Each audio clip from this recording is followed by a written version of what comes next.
What's going on, fellow A-plusers? It's your boy Adam Perez. We're back once again with a brand new live episode of A-Plus Hero Report, your weekly stop for your Marvel, DC television, and movie news, wrapping up your week with 6 strong topics we're going to be getting into for you guys today. Our main headline being that CW 2024 fall schedule is out, and that means the return of Superman and Lois. We're also going to dive into more DC talk as the voice actors for Batman Cape Crusader have in fact been revealed. We're also going to get into our MCU bag as the details behind all of the delays of Blade are in fact revealed. We're going to be talking about that and much more, guys. So stick around and we'll see you on the other side.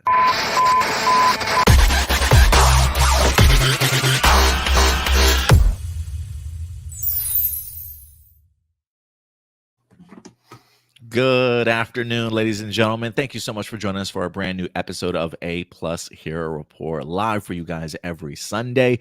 Myself, Adam Perez, and my co-host, as always, good old Stuart Branscombe, certainly coming through. What's going on, Stu? Good to see you, man. Hey, good to see you. Not much going on here. Just got through another quite busy week of Inside Out 2 at our theater, and I mentioned this to you right before we went live. But I'm gonna take this one to my grave. As someone who has been to Disneyland and who has worked several show times of Inside Out 2, and as someone who has been to several Power Ranger conventions, I can say without a doubt, Power Ranger adults are more mature than Disney adults. 100%. It's been a minute since I've been to a Power Morphicon, and it's been a minute since I've been to Disney World or Disneyland of any sort. So I definitely cannot say, but I'm glad that you've made that determination, Stu. Yeah. How is Inside Out 2 doing at your box office? Still going really strong. We because what we'll usually do when we get a new movie is we put the new movie in theater 1 and then shift which is our big theater with 300 seats, and then we shift the other movie that was in theater 1 to theater 5, which is like 90 seats, which is our second biggest theater. And we may have to switch it back into theater 1 because like after just one weekend we had what's it called? I think the Bikers or something like that. It's the new Tom Hardy movie. Yeah. It's not that it's doing bad, but it's not selling out like Inside Out was. Inside Out was like selling out almost every showtime, but this one was getting a little over 200 tickets. Wow. Okay. So not bad, but not giving us the same Disney numbers that Inside Out was. I definitely want to see both of them, honestly. I was a really big fan of Inside Out. I think it got me a lot more emotional than I expected. Like Inside Out really blindsided me, man, in regards to how good it certainly turned out to be. So I'm really eager to go ahead and check out the sequel now that they got brand new emotions as this kid gets a little bit older. So should be really fun. But Bikers is really on my radar right now. You say Tom Hardy, and I'm there, man. I have been looking at my AMC Stubs A-list to try and see if I could find some showtimes here this week. I haven't been to the movies in like 2-3 weeks. I feel like it's been a minute, so I definitely want to go ahead and get back into the routine. So maybe those are 2 movies I'll try and check out this week, man. So I look forward to it.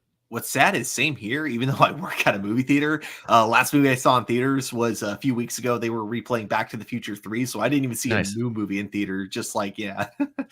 Man, Back to the Future 3, is that what you said? Yeah, the Western one. The Western one, yeah, I got you.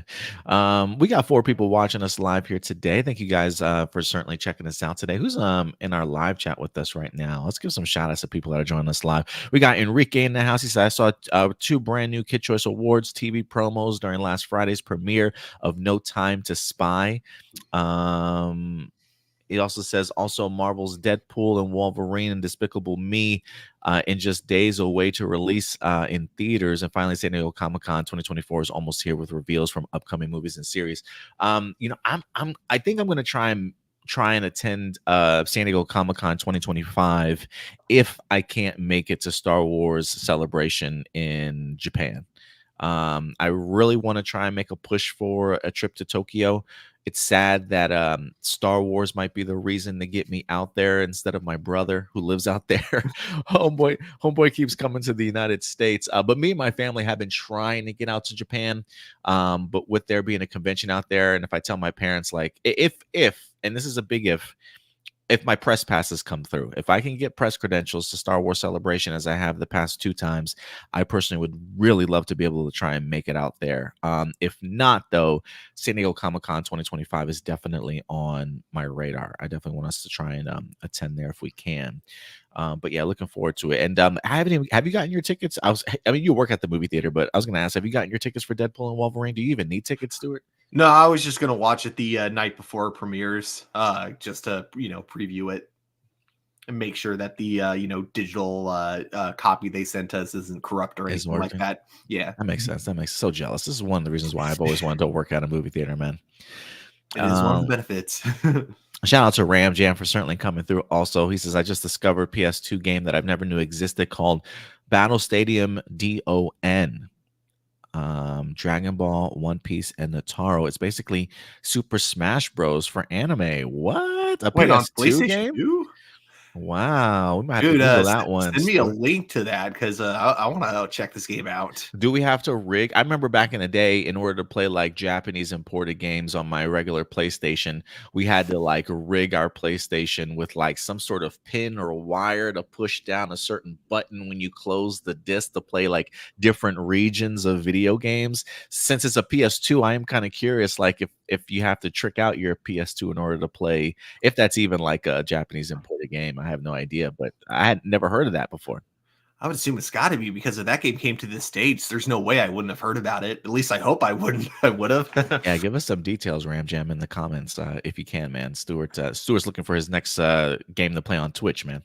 Oh yeah, actually that'd be because I have an Elgato. I just haven't. I just have no idea how to like set it up. So I have no idea how I'd set up the PlayStation 2 on here. But you know what? I that seems like it'd be a fun experiment. Try to see how to stream on PlayStation 2. We got Marcelino. What's up, buddy? Good to see you, man. Zeb Williams will no longer write for the Amazing Spider-Man comics, and fans are rejoicing. Fans described him as the Eric Wallace of Spider-Man comics and has done irreparable damage to the brand. I'm gonna be honest, man. I used to be an avid Amazing Spider-Man comic book collector back in the day. Like during Mark Bagley's run in like the 90s and 2000s, like that was my ish when it comes to Amazing Spider-Man comics. And ever since then, I've kind of been back and forth in collecting them based off of who the writer and the artist really is. So it's been a minute since I've read an Amazing Spider-Man comic, so I really have no idea what's going on in the crazy ass life of Peter Parker these days. But yeah, sorry to say that Zeb Williams, for some people, have kind of destroyed the Spider-Man brand. Do you know anything about it, Stuart? No, I've haven't really been keeping up with the world of Marvel comics recently. Although my coworkers have really been telling me that I need to start getting into the new. I guess they rebooted the Ultimate Universe, and apparently they're really, really liking the new Ultimate Universe. Yes, they got some amazing titles. Yeah, I think they had an Ultimate Invasion storyline that led into the brand new Ultimate Universe. I have picked up a couple of the first issues, like one or two issues. I think I have Black Panther, Spider-Man, and the first new Ultimates. I have not had the opportunity to read them as of yet. Comic book collecting is just so expensive, man. And I know I'm definitely behind, but I definitely have the first couple of issues I definitely want to go ahead and jump into. That's why I'm that guy that like prefers to collect the trade paperbacks. Hang on, see if I can move my camera because when DC did like the Rebirth run, wow, like, there and then the shelf below, I was, oh my gosh, I was just so into the Rebirth run the first like year. So like anytime like a new volume came out for like what was it like? So Teen Titans, Justice League, Batman, Detective Comics, Superman, Action Comics, those were the one, and Nightwing. And the Flash. Yeah, so I was keeping up with a lot of them back in the beginning of Rebirth. Yeah, I mean, anytime DC does a reboot or a restart of something, I feel like I'm invested for like the first 6 months, and then it starts getting just too expensive for me to keep up with all of them, and so I eventually just stopped collecting them. But I do love me a good reboot from time to time. People wonder why DC keeps rebooting. You know what? This is why I complain. Look, it's so crazy. I'm so hypocritical in that sense because I do complain about it. I miss the days of old when like I had to pick up an issue 223. You know, like I miss that longevity and continuity. But I get the idea of how intimidating it could be for people people just to come on board and like, God, do I have to read all 222 issues to know what's kind of going on? So I get the idea of the constant sort of rebooting. As much as I complain about it, I'm like the first person in line, like subscribing, put that in my box, put that one in my box. I want to read that one too. Like, I'm the Yeah. worst. So yeah, they're like, thank you, Adam. This is why we do what we do. Ram Jam says I'm playing it from my jailbroken PS3. Okay, so yeah, he had to break it in order to play it. Ooh, I remember this. So when the PS3 first came out, the first model was like the good model because that was the one where you could actually play PlayStation 1 and PlayStation 2 games on it. But even though they were super expensive, they were apparently selling them for a cheaper amount than it was to make. So like Sony was actually losing money for everyone that they sold. And that's why they had to sell the inferior slim PlayStation 3s later on, the one that I ended up getting later on, which was only I want to say it was like $250. But it was a lot cheaper, affordable, but unfortunately it wasn't backwards compatible. Yeah, that's where they get you, right? The not backwards compatible. Because Yeah. they definitely get me that way too. At least back in the day. I feel like nowadays everything is almost backward compatible, isn't it though? Or am I tripping? I mean, like PS5 is backwards compatible with the PS4, but like I remember when it was coming out, there were rumors that it was going to be backwards compatible with all PlayStation games. That ended up being a total lie. Let's see who else we got in here. We got Marcelino. He says the reason why Zeb Wells' Spider-Man run is hated is because he turned Peter into a wimp, turned Peter into a villain known as Spider Goblin, gave Mary Jane powers, and had Mary Jane dump Peter for a normal guy named Paul. Ugh. That's okay. I don't Ugh. like that. I really haven't really liked the MJ and Peter relationship for a few years. I've always been one to be like they should just be together forever, but Yeah. yeah, apparently it's always been so back and forth between them. I'm kind of over it.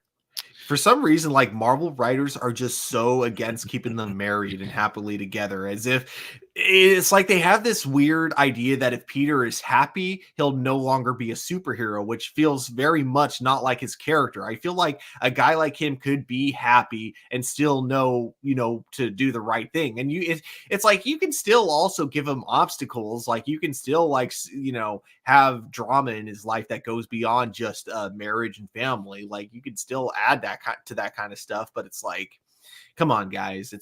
Spider-Man's been around since the 60s. Let him settle down. Yeah, let him settle down, have a family or something like that. Like I Yeah. would definitely want to see that aspect of things for Peter for sure. Yeah, stop limiting it to the alternate universes and just give us it in the 616 Marvel universe. Let's see. What, Stuart, we're about 13 minutes into the show. Look, guys, if you have any thoughts, remember at the end of the day, these are just simply our A plus opinions, but we certainly want to know yours as we go through some of these topics. Certainly go ahead and let us know your thoughts in regards to the conversation we're having, some of the topics we're discussing. We definitely want to go ahead and bounce different perspectives off of you guys and hear what you guys have to say. So feel free to comment in the comment section box below. If you want to help out the channel monetarily, because we do not have any sponsors, we simply grow because of your support, hit that super chat button. We'll certainly stop what we're doing. We'll highlight your comment first, and we'll certainly bring you up on screen and certainly give you all the attention and answer any question or comment that you certainly might have. If you can't help us out monetarily, that's certainly more than fine. Hit that like button, hit that subscribe button, share these videos, these clips. It definitely does go a long way. I think I actually forgot to stream us live over on can I still add us over? Yes, I think I can still add us over to Twitter. Oh, cool, Did I? cool. Yeah, I just added us to Twitter. Maybe we'll get some extra Twitter viewers in here as well. I did go ahead and post the link up on Twitter already for people to follow us if you'd like to. All right, you know what? Let's go ahead and get into our first segment of the day, Stu. All right, let's do it.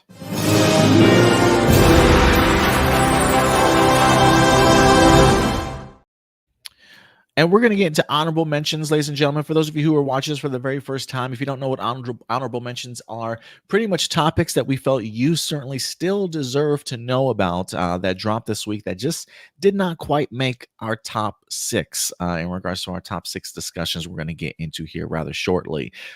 Stu, do you happen to have any topics to talk about today? It's cool if I talk about the Superman set photos. Yeah, go for it. because You can bring them up, right? holy, oh yeah, let me Okay. check where Yeah, they. whenever you Oh, can. cool, I we just wanted have to them make up sure you here. could. Yeah, they should be up there. Awesome. Yes. So not that I wasn't already hyped about the Superman movie before, but like the more and more things that James Gunn reveals about this, the more excited I get. So one of the big things is when the movie was announced, it seems like one of the first things that he talked about was like all the other superheroes who aren't Superman that were going to be in it. And my worry about this was that it was really going to take away from the overall Superman mythos. Like I knew we would get Metropolis, but I'm like, how much of Metropolis are we really going to get though? Because if we're having all these other heroes in it, how can we really focus that much on the Superman side of things? But it just feels like this last couple of months, James Gunn has been doing everything he can to assure us that this is a Superman movie by, casting Martha and Paul Kent. Or sorry, not Paul Kent, sorry, Jonathan Kent. Jonathan. And then also we get like a set photo. I don't know if we have it in here. Don't see it, but we get like a set photo of the Daily Planet. We also get a casting for like characters like Lombard, Cat Grant, Perry White. So basically all the crew from the Daily Planet that we know and love from the comic books.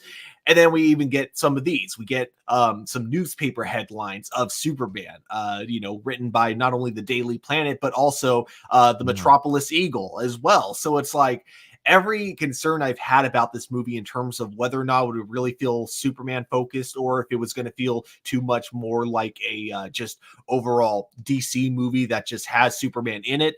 All those concerns I have gone away. And especially like it makes so much more sense now why James Gunn has kind of changed the title now from Superman Legacy to just Superman.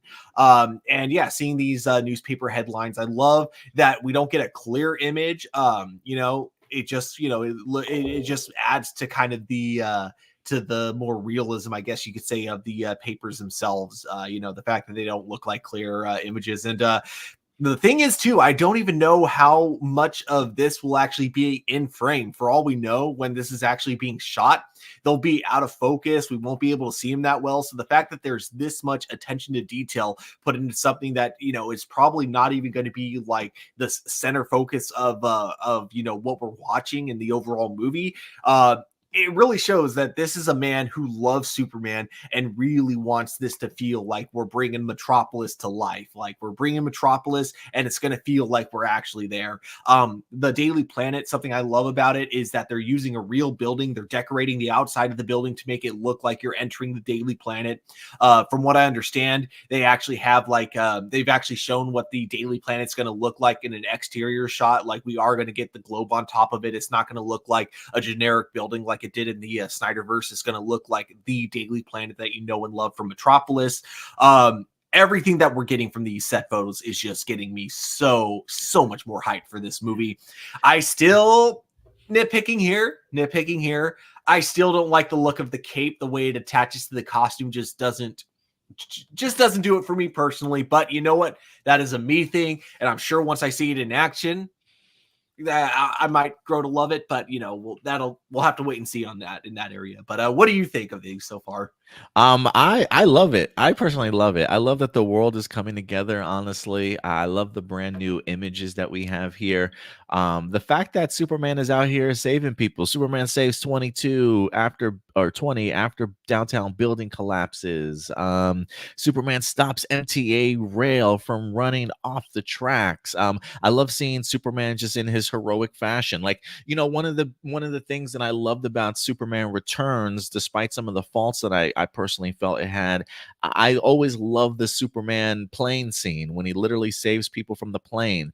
There is something that, like, when I think of a James Gunn Superman movie or the next Superman movie that I need to see him saving people. Like I want to see us thrusted right into the action of seeing Superman at like all his glory of saving people of Metropolis in some big sort of bombastic way. Like, look up in the sky. It's like I need that to come hit, and fucking Superman comes in and kind of saves the day and shows what he's capable of. And there is a level of like heroism that I feel is now kind of instilled a little bit again in Superman. Like seeing him stop this train, I think is breathtaking to watch. See, I don't know what he's posing for here or if he's trying to stop something. I have no idea, but he even has his hands on his hips, taking that heroic kind of pose sort of thing. it just screams Superman vibes to me. And I will agree with you when it comes to the cape. I do want to see a little bit clearer image. These are really blurry images here. It almost doesn't even look like he's wearing trunks per se, so much as he's wearing like shorts, I guess, from here.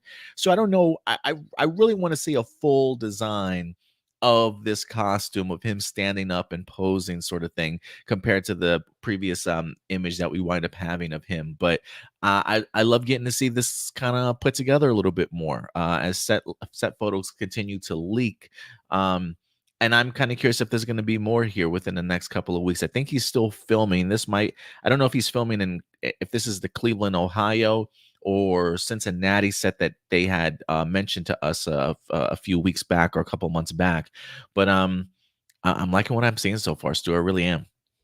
Yeah, I love that they're actually filming in a city, and like, don't get me wrong, I'm sure there's going to be a lot of it that's going to be filmed inside a Yeah. soundstage, Yeah. but I do love that we still have some exterior shots that are like actually shot in a city. Because to me, it helps overall Metropolis look and feel like you're actually like in a real place rather than just if everything's CG, nothing looks good. You can always just tell when everything is CG, but when it's like, I was actually watching like a docu-series about this, about like why CG looks a lot better now. It's because nowadays you don't necessarily need a green screen for CG like you did back in the day. Nowadays it's just so much better when you can film on location and just add CG enhancements to everything, and it makes the worlds feel so much more like you're there. Yeah, no, I totally get you. But yeah, guys, let us know your thoughts in regards to this. Some new images here of some Daily Planet, Metropolis papers, also highlighting Superman and his heroics. Definitely go ahead and let us know your guys' thoughts in the comment section box below about what you think about these brand new images, man. We definitely want to go ahead and know your thoughts. A couple quick things. Spaceballs, believe it or not, Stuart, is in the news. Apparently there is a Spaceballs sequel that is currently in the works. According to Jeff Snyder, Amazon MGM is moving forward with a sequel. It looks like Josh Gad is set to star in the movie, though it's not immediately clear as to who he's going to play. It's also being produced with Mel Brooks in mind, who directed the original Spaceball movies. Looks like Josh Gad also co-wrote this particular screenplay, but doesn't say exactly who's going to be directing it. But it does say that Gad previously teased his involvement with the Spaceballs sequel on Instagram.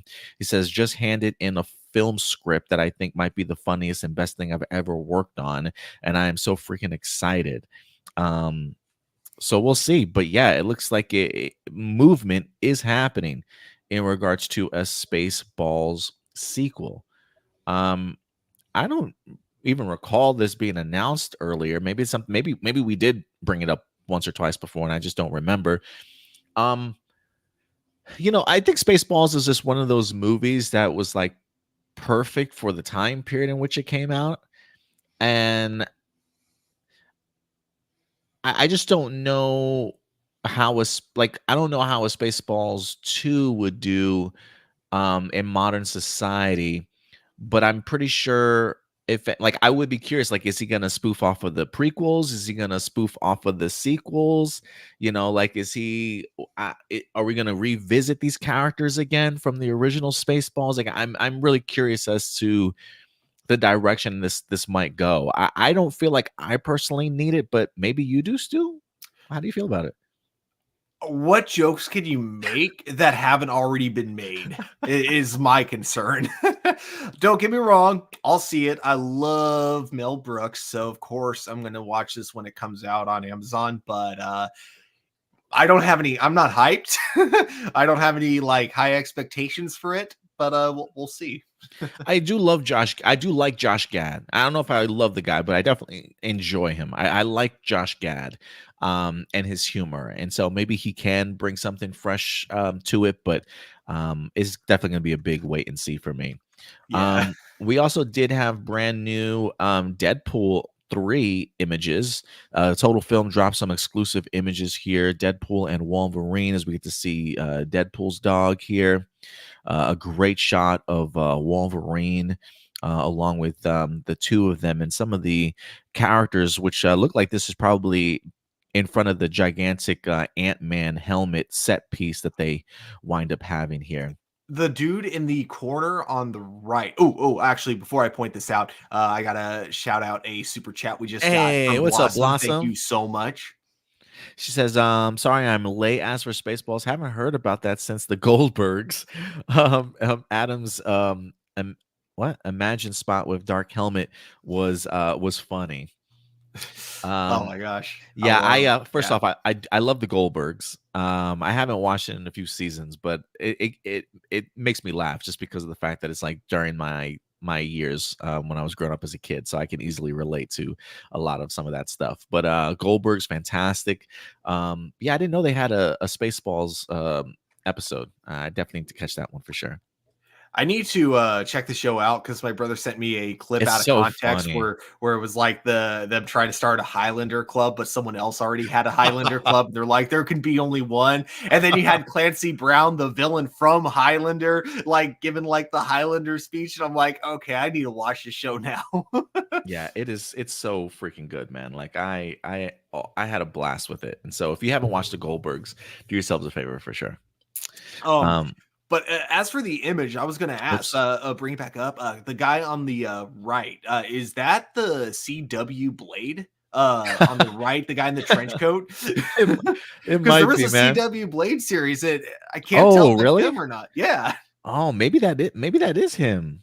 I mean, they are. I mean, look, we got Toad back there too. If you look to the left of yeah. Deadpool. That's Days of Um, Future Past Toad. Holy crap! I think so right, or it's I'm no, it's no, that's original first trilogy. X-Men. Yeah, that's that first Yeah, X X-Men Men One Toad. Toad. Yeah.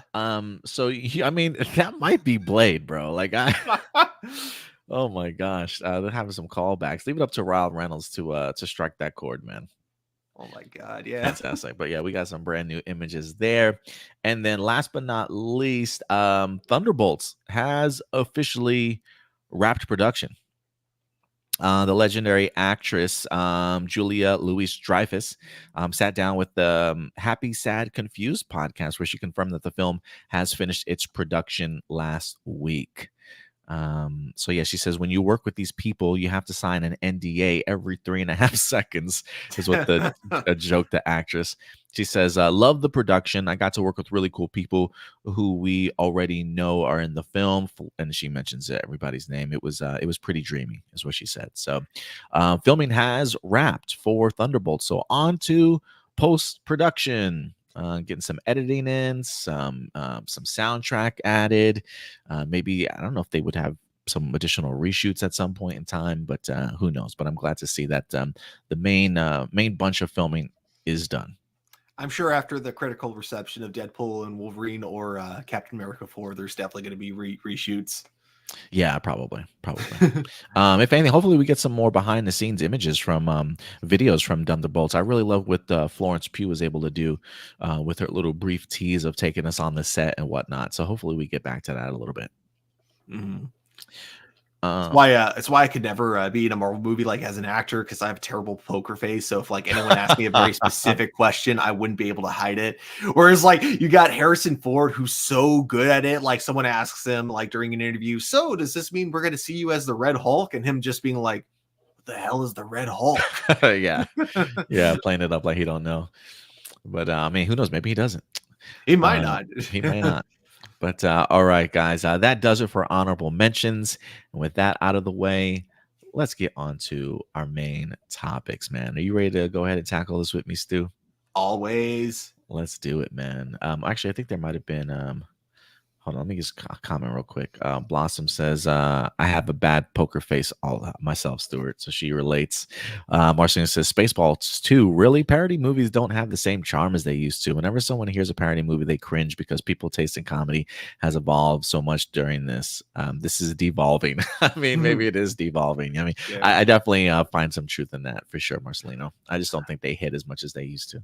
Yeah. I think it's just because like we now have like Robot Chicken and Family Guy that does like parodies really well in just 30 minutes. So it's like the idea of taking like a full parody and making it an entire movie length just doesn't have that same appeal anymore. When it's like you can have all the funny jokes that you want to get through and you can tell it all in 30 minutes rather than having to stretch it all out.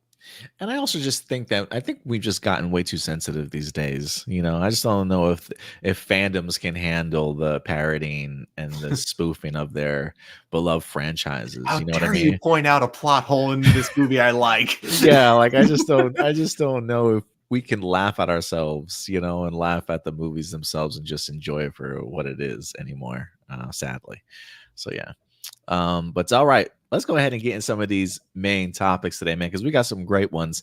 As we're going to go ahead and dive into the CW, not necessarily returning to its prime, because the 2024 schedule is definitely looking significantly different than from past years in which we've celebrated the release of the CW fall schedule. I mean, do you remember, Stuart, when we would announce the fall schedule and we would have like back to back to back days of like episode one premieres, starting off with the Flash and then the Arrow and then Legends? Like, I mean, the CW fall schedule just hit different like 5 or 6 years ago, man.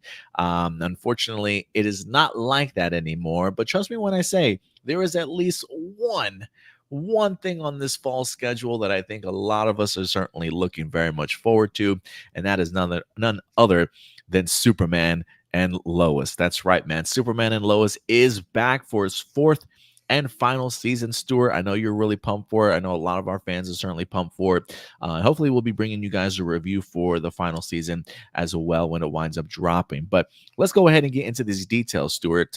This actually comes to us from Deadline.com.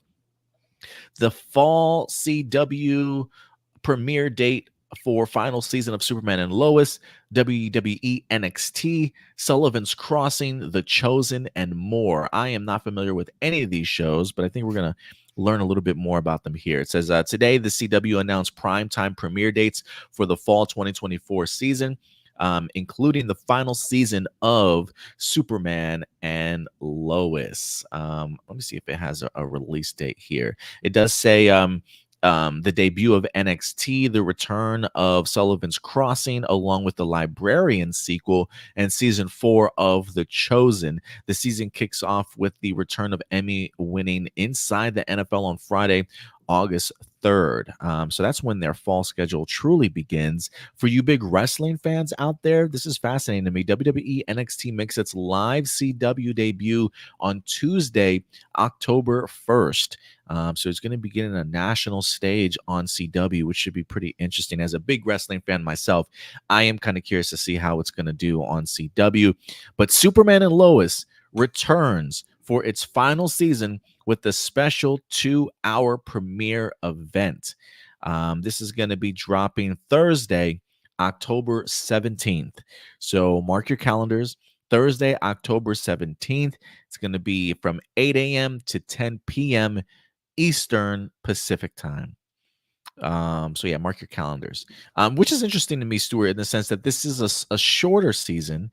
And despite it being a shorter season, they're giving us a 2-hour event to go ahead and kick it off. So it's probably going to feel even shorter, I would imagine, unless this is like 2 back-to-back episodes, or just one really long episode. What would you assume?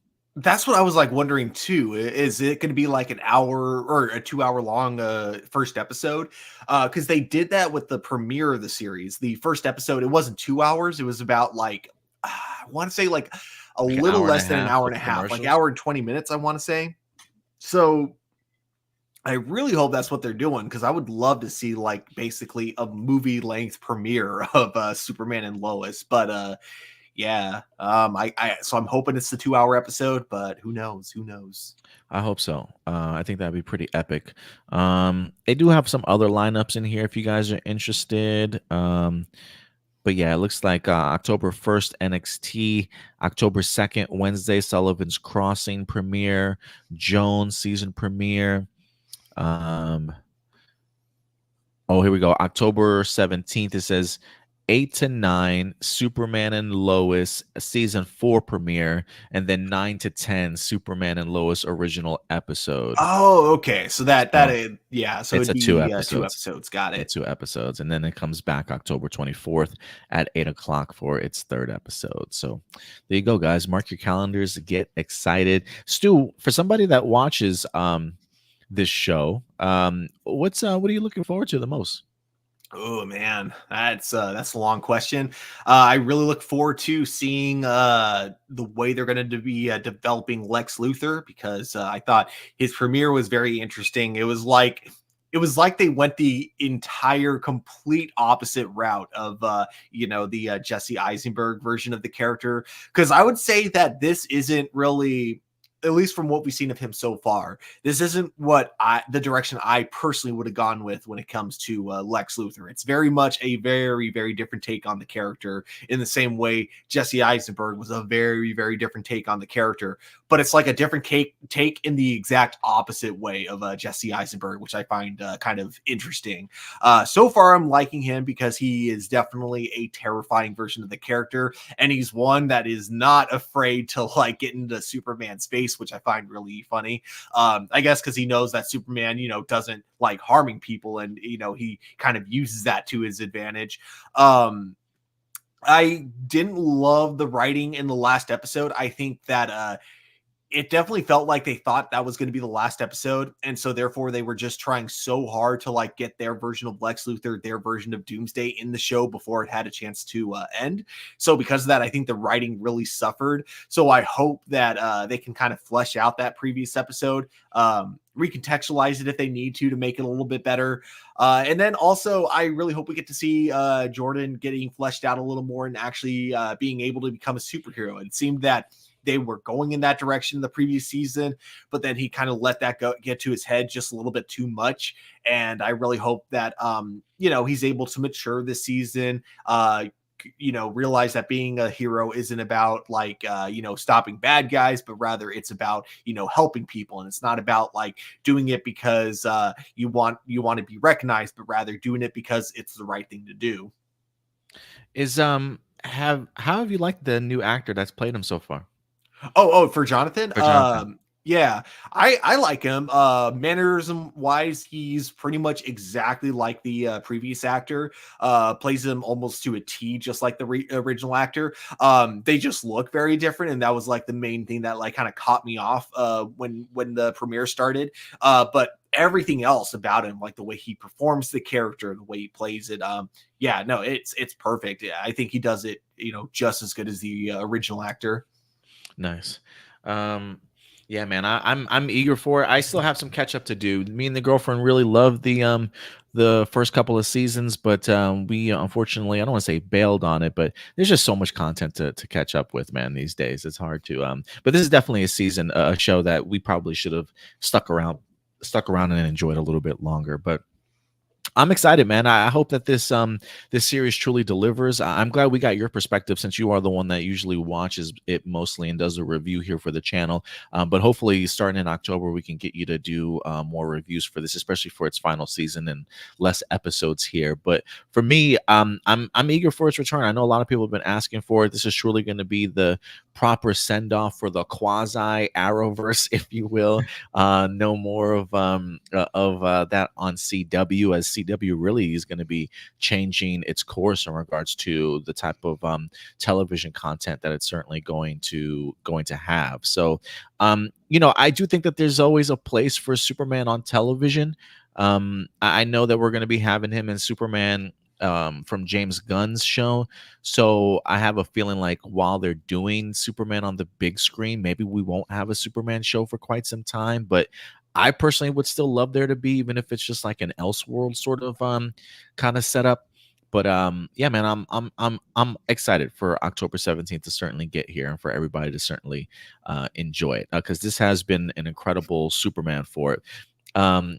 Cindy, my girl, she says we can keep watching it. Yeah, we got to get back into it, babe. I think we were on season 3. I'll just say this though, Or no, if you get I think we were on season 2 in the middle of it. I don't know if we finished season 2, but I'm glad you're watching, babe.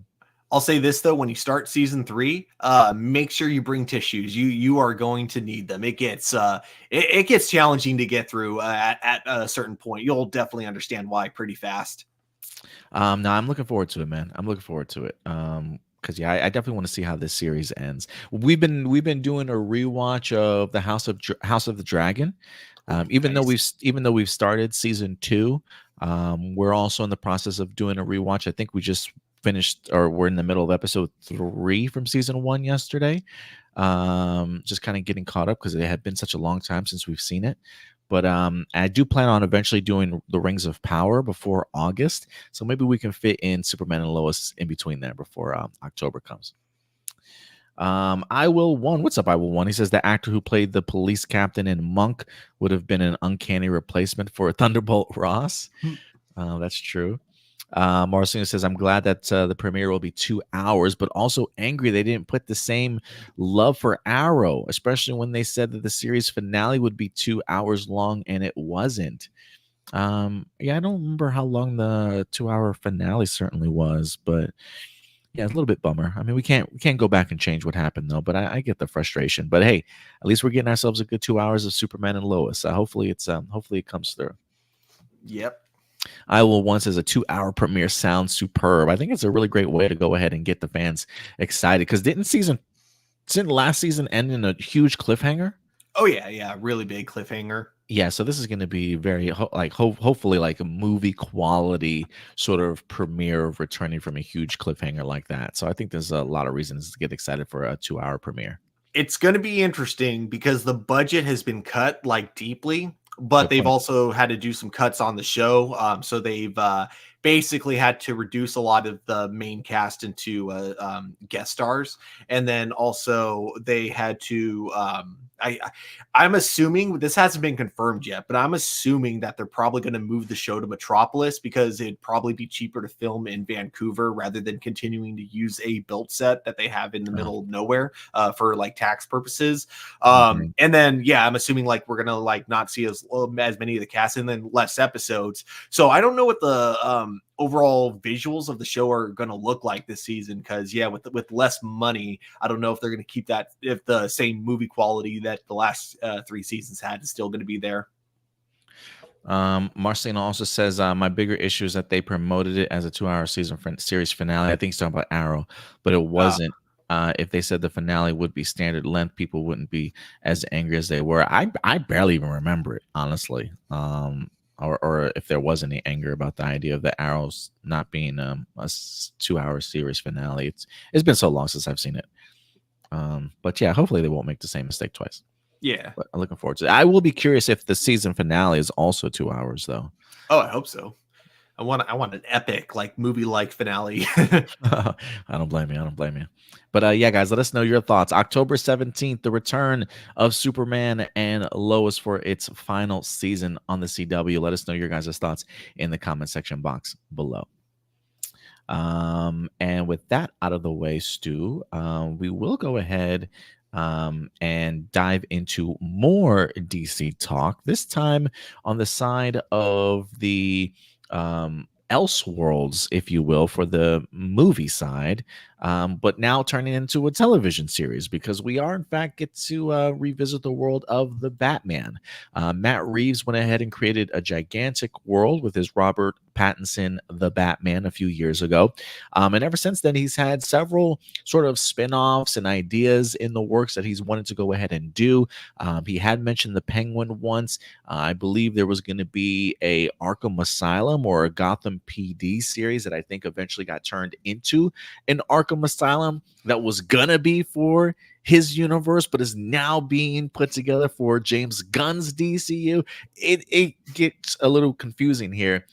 But the Penguin, for sure, is taking place in the world of the Batman, as it is, in fact, set to go ahead and take place after the events of the Batman and the situation that Gotham finds itself in. A little bit flooded, a little bit underwater, and without a mob boss at the top. And so this is going to be the story of Oswald Cobblepot as he works his way up the ranks to take control of Gotham. And this week we wind up getting ourselves a brand new movie poster or I should say a brand new TV poster here, to accompany a brand new trailer that wind up dropping for this Colin Farrell-led Penguin series. That's going to be dropping over on Max this upcoming September. It's going to be a limited series, so I'm definitely not expecting a season 2. If anything, I kind of expect this to be the branching point between The Batman and The Batman Part 2.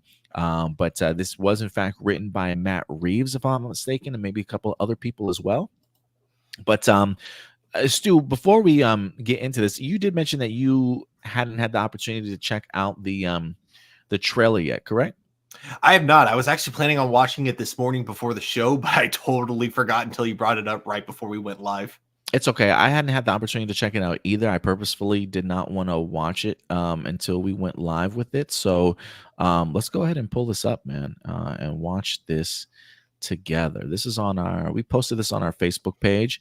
And again, for those of you who don't know, our Facebook page, if you're not following our Facebook page, please go ahead and do so.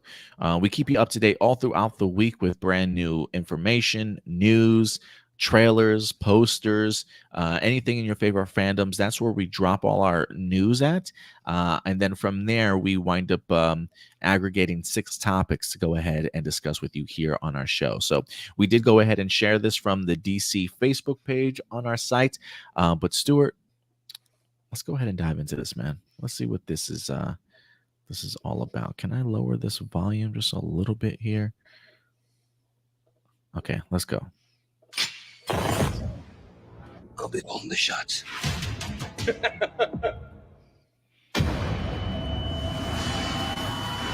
That's the ending of the Batman. Mm-hmm. Damn. Look at this. What that madman did. Jeez. They still haven't drained this place? Sure, they're trying. Listen, Sal. Carmine Falcone is dead. And I'm here now. I'll be calling the shots. The Falcons are still licking their wounds. They're distracted. Oh. The business will be ripe for the taking. He's playing the daughter of My father's Falcone? been dead a week. You want to take what's mine? I'm the daughter of the Falcone Don. Oh. Answer my He's question. dead. The family thinks I'm broken. I'm not broken.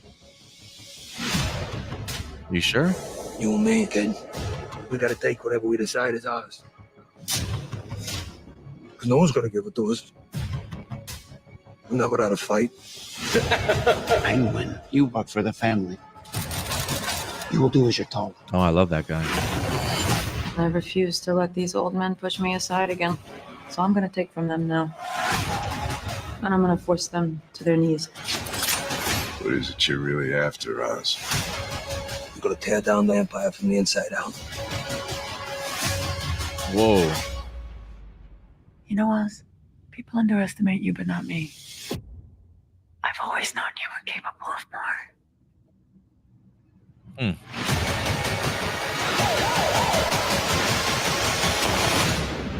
Damn. You got that Spitfire machine gun. My God. That's pretty brutal. All right, so it looks like one of those there's kind of a power gap in the crime family and now everyone's after it type of things. Oh my God, I had no idea. We may have already talked about this and I totally forgot, but I had no idea Clancy Brown was in the show. Yeah. So that gets me hyped. Also, oh God, what's her name? Because that's Kristen Milioti, or I'm not sure how you pronounce that, but she was from How I Met Your Mother, right? Wasn't she the I can't mother? remember. She looks super familiar. I just can't. Oh, yeah. Wait, was she? Or That's am her? I thinking of someone else? I think you might be thinking of somebody else. I don't I think am. that's her, Sorry. though. No, it is her. Yeah, okay, is yeah. her? She was Wow. the mother. She didn't appear in the show until like the very, very end of it. Wow.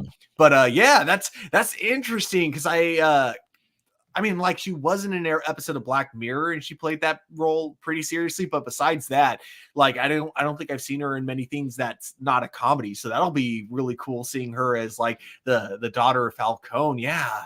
Okay.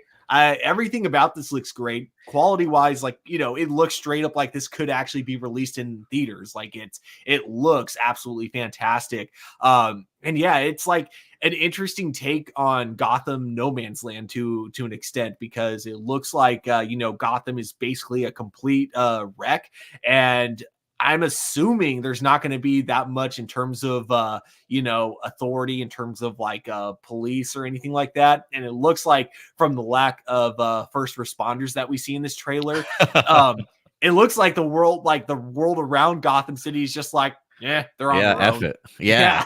You know, so it looks like kind of a really grounded take on No Man's Land. Yeah, I was about to say, it feels very much like a outlaw land right now. Like, just take whatever you want, sort of thing. And this feels very much like prime opportunity for Oswald to do just that. I get like Godfather, Soprano vibes in here.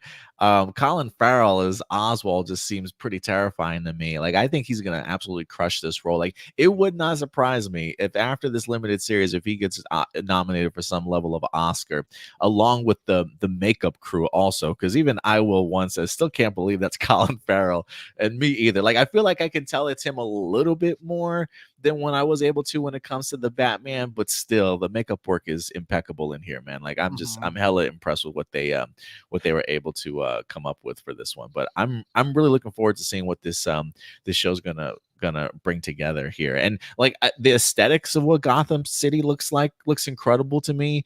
I love seeing it underwater. Like, it's just getting rancid, and you know, like, I'm sure diseases are festering in certain areas of the city. Like, I agree with you. The lack of like police, first responders, it just really goes to show you just how much Gotham has like plummeted since the events of the Batman. And you know, whether or not we get to see Robert Pattinson in here as a cameo or whatever the case may be, I don't know if he pops up in here whatsoever. I don't think they personally need him, because I think Colin Farrell can easily carry this series on his own. But I'm hella impressed with the cast that they've kind of put together, and it feels like they've got a lot of great names in here that you would associate with series and movies that kind of take themselves rather seriously. I mean, outside of How I Met Your Mother and her being the actress, but you know, when I see other actors in here, I'm just thinking to myself, like, yeah, they're really bringing their A game, I think. I really hope that we get to see Robert Pattinson in the show, but not as Batman, just as Bruce As Wayne. Bruce. Because just with the way things ended in the previous movie, it seemed like he really had kind of a new outlook on how he wanted to help people. And I think trying to help people as Bruce Wayne, but then constantly having these guys foil his plans on, you know, trying to improve Gotham, trying to get Gotham back on its feet. I think that would be great, because then we could see Bruce Wayne like as a hero, but at the same time an antagonist to the character that we're following. Yeah, no, that would be pretty cool. Like, I would love to see Cobblepot's perspective of Bruce Wayne, and see how that kind of plays, especially if Bruce Wayne is trying to help the city out a little bit more in here. So, man, I was a really big fan of the Batman.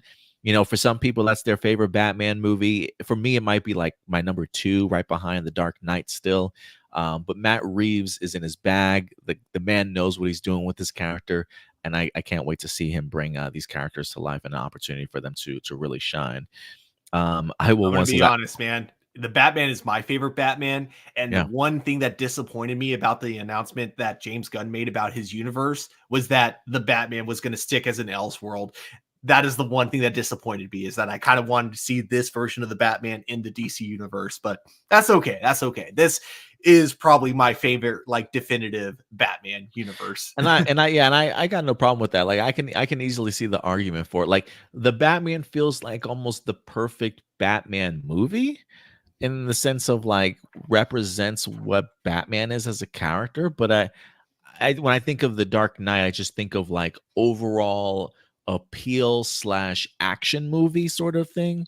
That's where I think The Dark Knight kind of prevails for me. I almost feel like I have to be in a mood to watch the Batman. But Oh, I get you. yeah, but it's not. I'm sure that's not the same way for everybody. Like, The Dark Knight is one of those things I could just put on at any time. You know what I'm saying? And just have kind of playing out in the background and still just kind of jumping at any point and absolutely love it. But it's been a minute since I checked out the Batman. But after checking out the Penguin again, I kind of want to go back and rewatch it now, man, for like a third or fourth time. Oh my gosh! And now I can never unsee that. Now, whenever I look at her, I'm going to be like, she does look like Audrey Plaza. Yeah, she does like her a little bit for sure. But I'm glad you guys wound up catching that. I didn't realize that that was her, the mother from that show.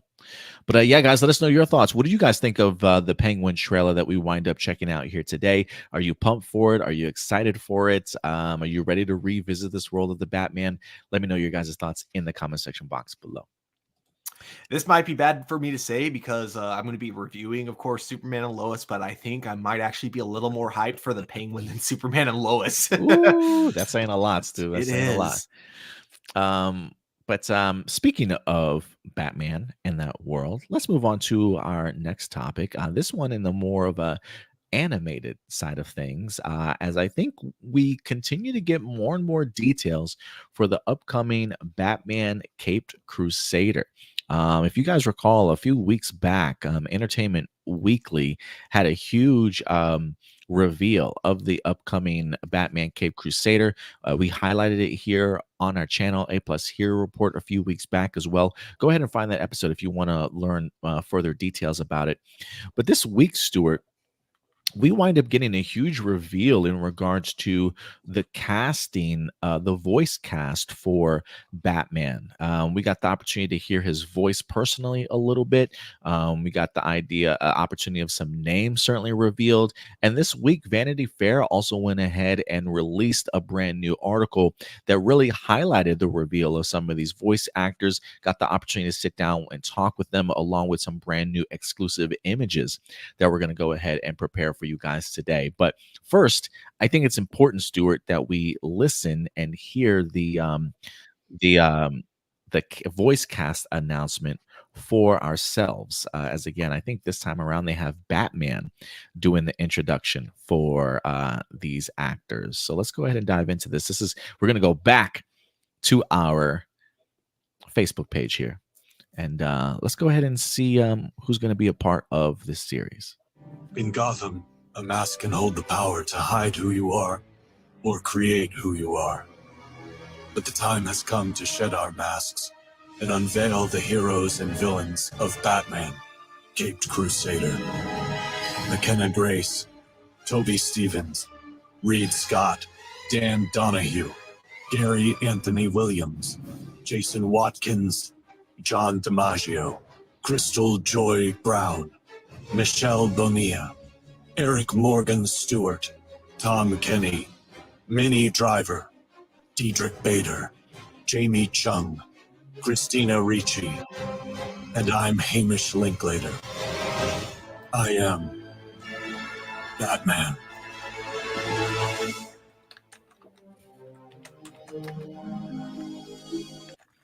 New series August 1st.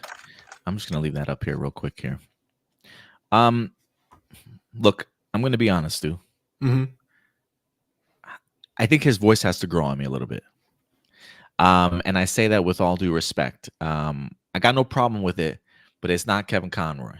You know what I'm saying? Like, I've been so used to one man really doing the voice of Batman for quite some time.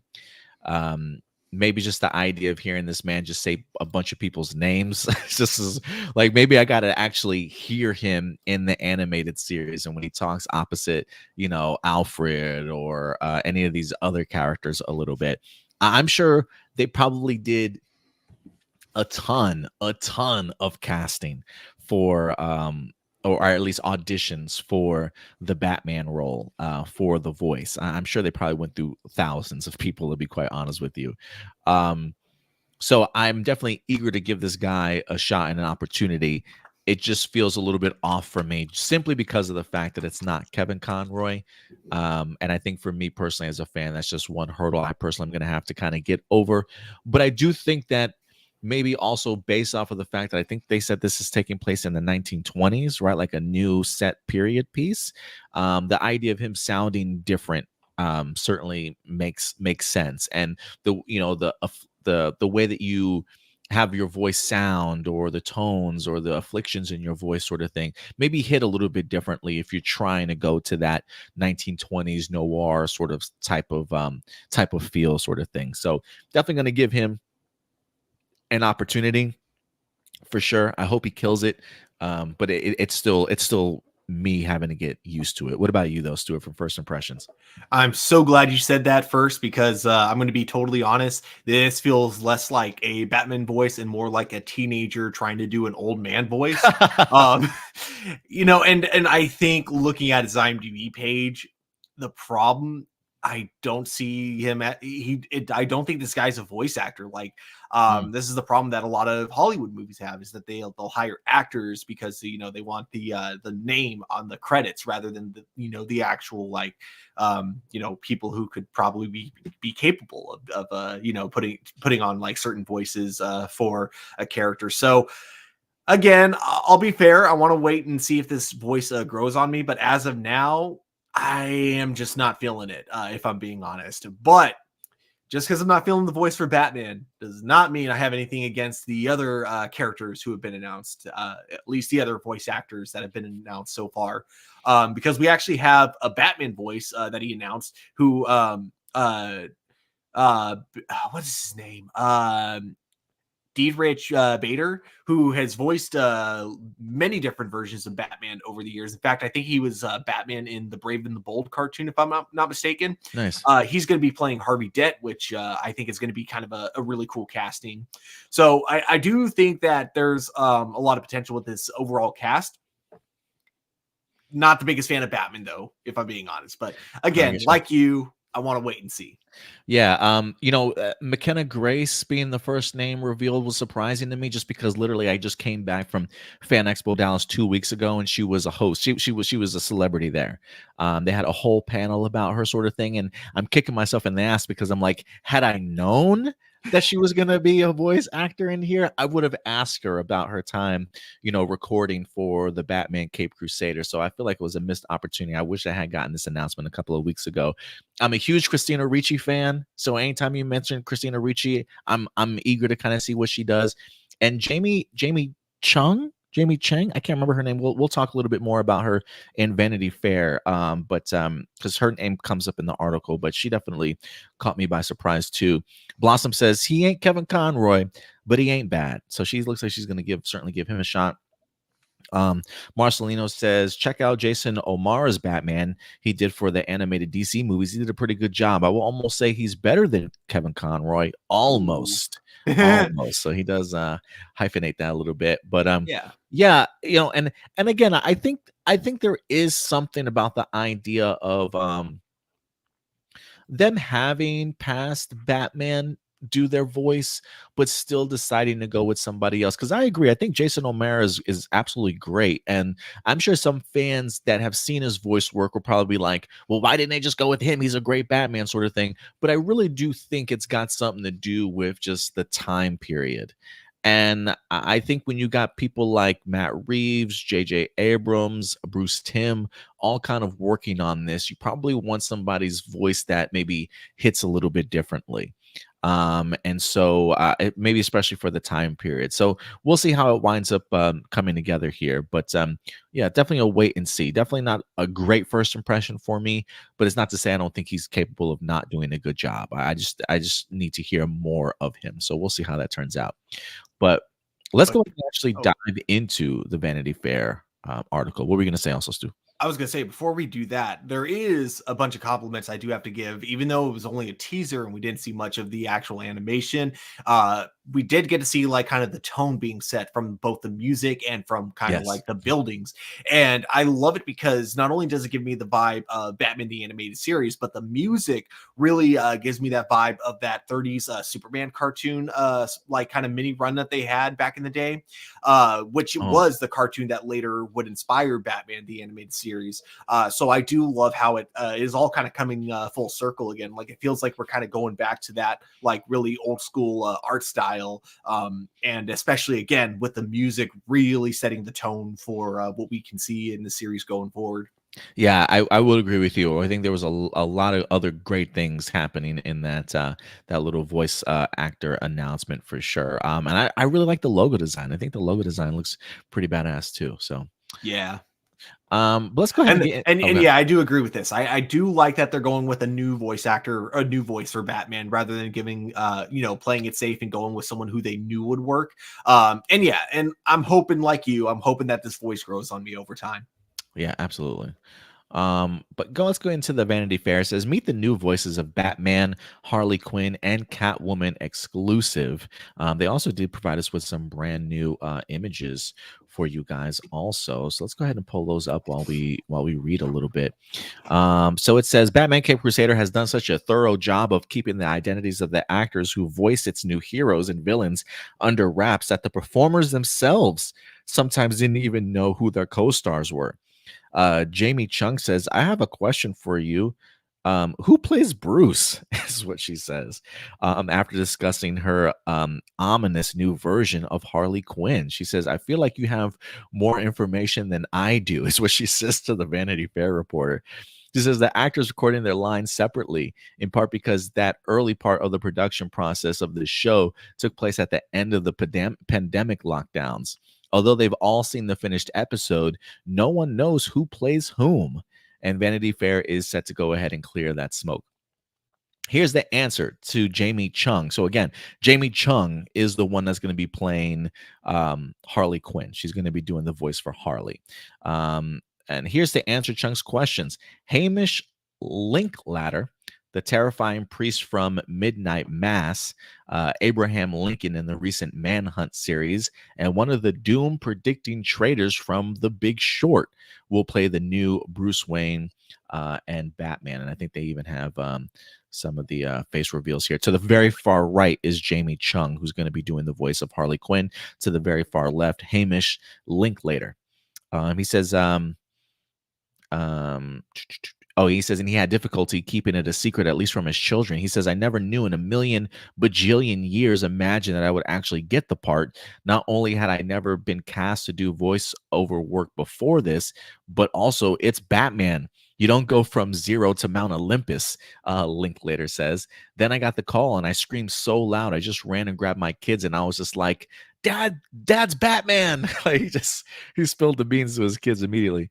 He says, even now, most of the supporting characters' voices remain cloaked, but two other major figures can be revealed. Christina Ricci will, in fact, voice the jewel thief Catwoman and her socialite alter ego, Selena Kyle. I think that's absolutely perfect for Christina Ricci, honestly. While Diedrich Bader, as you mentioned before, Stuart, will take on the smarmy and corrupt Gotham City District Attorney Harvey Dent, who becomes the double-crossing villain Two-Face. Chung's performance as Harley is a radical departure from the madcap Brooklyn accent typically associated with the character. Cape Crusader significantly reimagines her villainous origin story as well. Chung's Dr. Harleen Quinzel is still a psychiatrist, but one who chooses wrongdoing on her own rather than being driven insane by the Joker, who is not a presence in her life, at least not yet. If anything, this version of Harley Quinn and self-appointed vigilante has more in common with Batman himself, since her crime spree involves capturing and manipulating the wealthiest citizens of Gotham. Well, I say they really are making her pretty dark. He says, you have the psychiatrist who is really bubbly and seems like she really cares about her clients, but she's kind of like a Robin Hood is how she refers to her. She says she treats some of the elites in Gotham, but she takes it upon herself to bring justice in her own way, says Jamie Chung, who changes gears when she voices the Doctor's masked Harley Quinn persona. It's kind of creepy. They really wanted Harley to be very menacing, a bit more quiet and calculating. In a weird way, she's like a dominatrix. You're in all this pain, and yet she's telling you what to do, and you've been a bad boy, is what she says. That's one of the signs that Cape Crusader, which is produced by J.J. Abrams and Matt Reeves, is aimed at an audience beyond little kids. So they're definitely. What do you feel about that, Stu? I'm intrigued. I didn't know that they were going for the kind of Robin Hood approach with her character.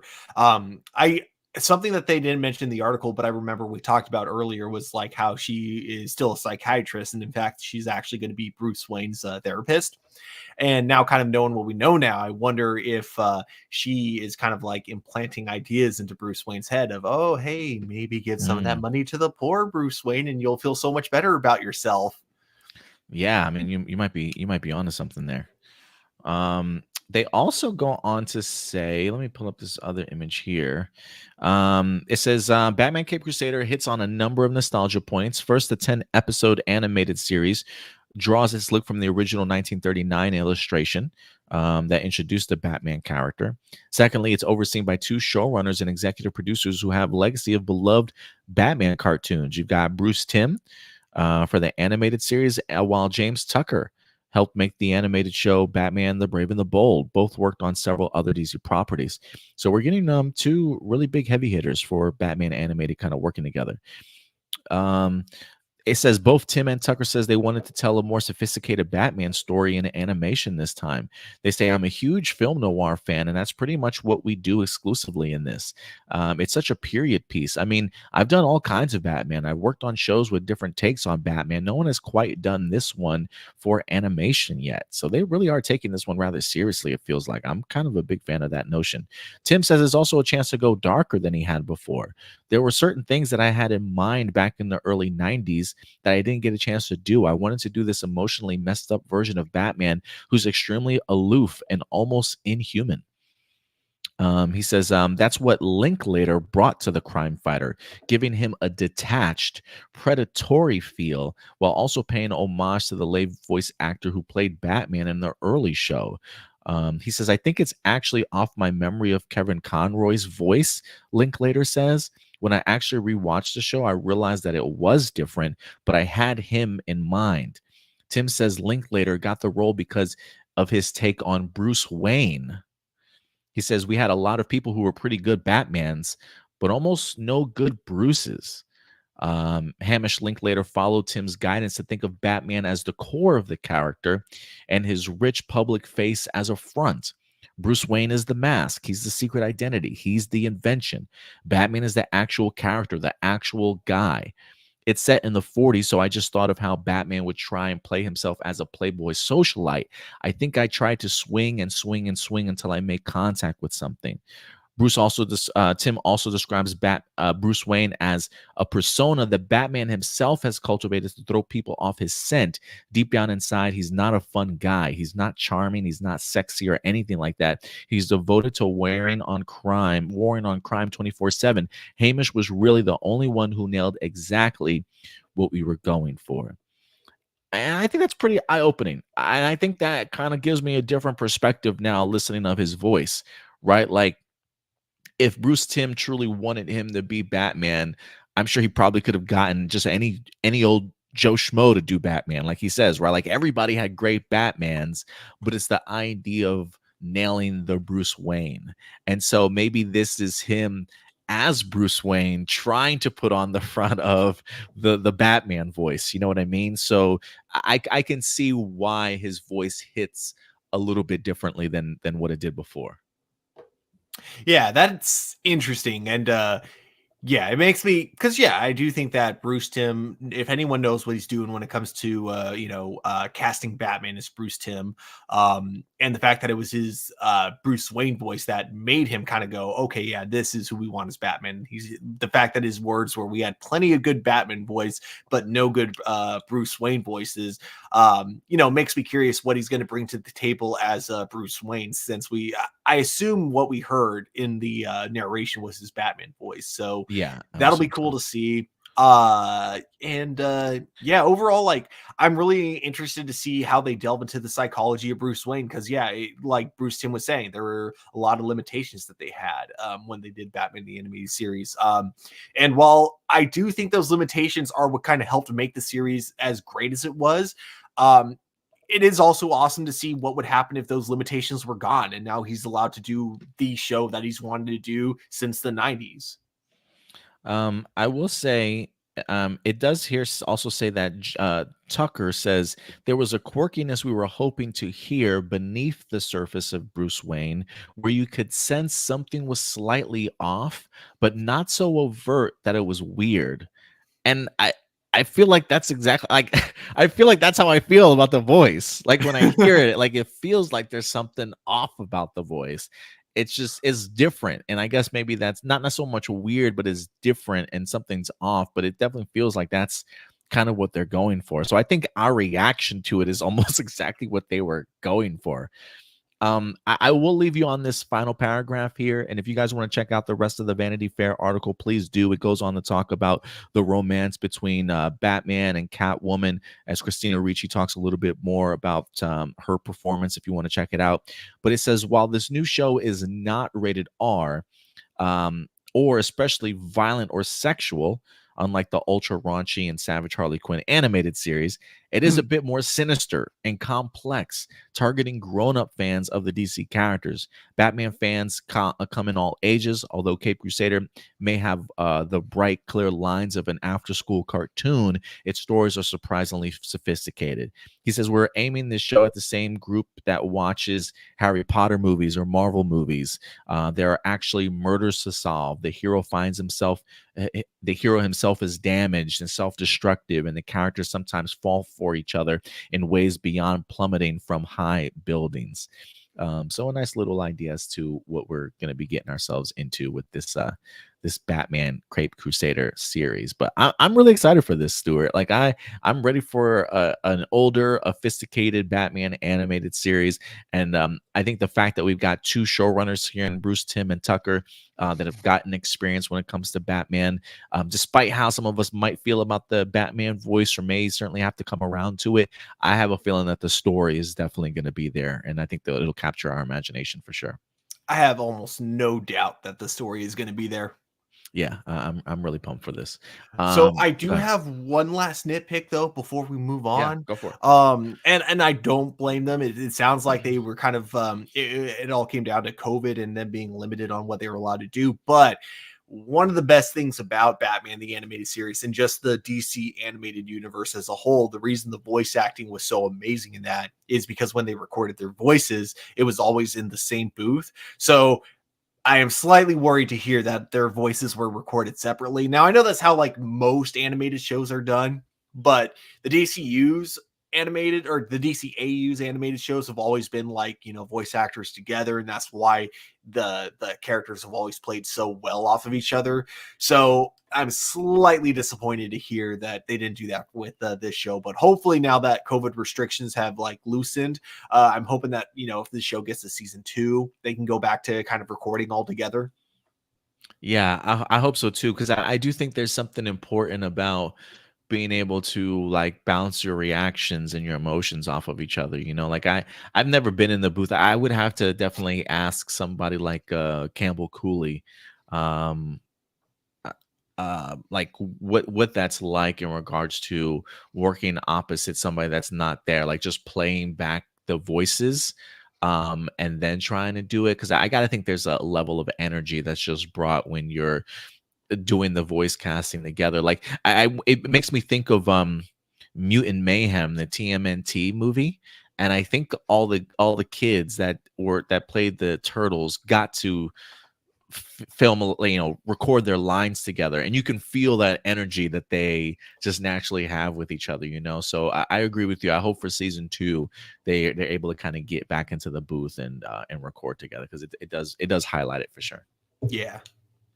I will one says didn't think I needed Jamie Chung as Harley Quinn. I think she's going to surprise. I really do. Marceline says, always great seeing Jamie Chung. This is her second DC role. She played a reporter on Gotham for a few episodes. She also played Mulan in Once Upon a Time years before the movie. Didn't she also play Blink in the X-Men television series that we had? Oh, yeah, I think so. I actually never watched that show. Gifted, right? Gifted, yeah. I think she was Blink in there, if I'm not mistaken. Somebody correct me if I'm wrong, but I've always been a big Jamie Chung fan. So I'm glad she's getting this opportunity to be the new voice of a animated Harley. But yeah, guys, let us know your thoughts in the comment section box below. What really jumps out to you the most that you're looking forward to when it comes to this upcoming Batman Cape Crusader? Let us know your thoughts in the comment section box below. And with that out of the way, we are going to move into our MCU or Marvel characters bag a little bit. As you know, Stuart, I think there should be a documentary series done about the Blade MCU movie, and all the ups and downs and roller coaster ride that this production has certainly the directions that this production has certainly gone in. I have found this extremely fascinating to the point where this week, I believe, the lawyer of Mahershala Ali came out and even commented on just how crazy all this stuff has been since they actually came up with this idea back in 2019, nearly 5 years ago. He says he's seen absolutely nothing like it before. And so, there are some movies, Stuart, that, get into production hell, never get the opportunity of being made, or something comes up and they decide to change course last minute, despite how far into production, pre-production they certainly might be. I think there definitely should be a docu-series on movies and television series like that. And somebody please include Blade in that in those episodes. But we're here today because Hollywood Reporter, I believe, wind up dropping a fantastic sort of breakdown in regards to everything that's transpired with this Blade movie, and a little bit more further insight in regards to everything that's kind of been going on with some of their sources. And I found this as to be a very compelling story for us to go ahead and dive into here this week. So I'm going to go ahead and bring this up, Stuart, while we get this ready here. But this comes to us from the Hollywood Reporter. It says, why Blade can't cut through development hell. So let's go ahead and get into this article, man. Let's go ahead and pull up this banner real quick. All right. It says Marvel Studios keeps trying to unseat Blade, but the vampire thriller is stuck in its scabbard. The latest setback occurred in recent weeks, which we talked about this last week, if I'm not mistaken, or 2 weeks ago. They lost their director, Jan Demange, the second Helmer to exit the project. Some sources say that both sides grew frustrated by Blade's prolonged development process. So it looks like Jan was like, deuces, I'm out of here too. Star Mahershala Ali is also said to be increasingly frustrated, which it doesn't surprise me, Stuart, because I think anytime we've brought up the idea of this movie having a setback, I'm like, I'm surprised Ali has not left yet. Like, I'm waiting for him to make an announcement like, look, guys, I really want to do this character, but I just can't anymore, and I'm out. But it sounds like, I don't know how close he is to that point, but the man is clearly frustrated. And I feel like this is it for Marvel Studios. Like, you got to get this one right. If we get any other, developments of departures, it may be his departure. So we'll see. But the sources say that he is getting increasingly frustrated. He was attached back in 2019, handpicked Demange himself after the project lost its director, Bassam Tariq. At the time, Blade was in production and about 2 months from principal photography, but Marvel came to believe that Tariq was not the best fit for the project, according to sources. So it seems as though they were getting ready to go ahead and film within 2 months and decided maybe we don't have the strongest director on board. Ali apparently handpicked Jan Demange himself, and now they have in fact sort of parted ways also.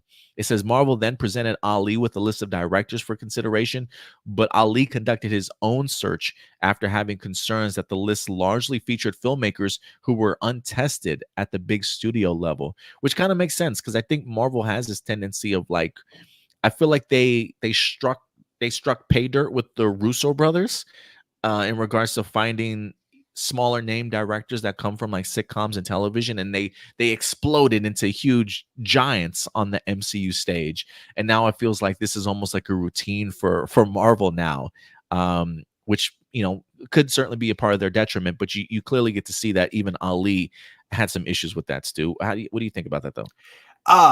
Okay, yeah, I can I can almost see Marvel's side on that one, because like I think that is one thing that Marvel has always wanted to go for. It's something that kind of benefits both them and then the new directors they bring. And I think that's kind of one thing that has kind of given at least phases 1 through 3 its kind of unique feel, was the fact that they would get kind of new and up and coming directors to do these, to work on these projects. I think you know, on the one hand, it would be these young directors who have never done like a huge project like this before. But on the other hand, they would have like a lot more restrictions than you would get from like, you know, any other project they do. But so they'd get the experience of what it's like working with a lot of money, but they'd also have kind of like the limitation of still having to work under studio guidelines and things like that. So, it is funny that that was something that Mahershala Ali wasn't a fan of when choosing these directors, when it's like that's kind of something that Marvel had been known for, and it's the thing that Marvel made a lot of success on the past several years before. Yeah, no, I totally agree with you as well. Let's go ahead and continue this though. It does say Ali at times exercised an inordinate amount of influence over the project in the way few other actors on Marvel movies. Part of it stems from Blade's inception, because Ali actually called the studio after winning the Oscar and wanted to do Blade. He also envisions Blade as his Black Panther, according to sources. So he definitely wants to be attached to that and have a big impact on the culture. Damage Blade was batting his wings towards a shoot starting in May in 2023, and hired yet another writer, True Detective creator Nick Pizzolatto, also another Mahershala Ali pick, which would certainly make sense because I think they worked together on season 3 of True Detective. So he brought him in to bring the script over the finish line, but it was all for naught as the writer's strike and then the actor strike shut the movie down. People have missed about 3 windows to shoot other movies or shows, an agent says. So it looks like it has kind of been costing Mahershala Ali some money and opportunities as well, because of the fact that it's like the start and stop. You know, if you've got something on your schedule, like, hey man, I can't take that movie right now. That's gonna bump into my filming for Blade here.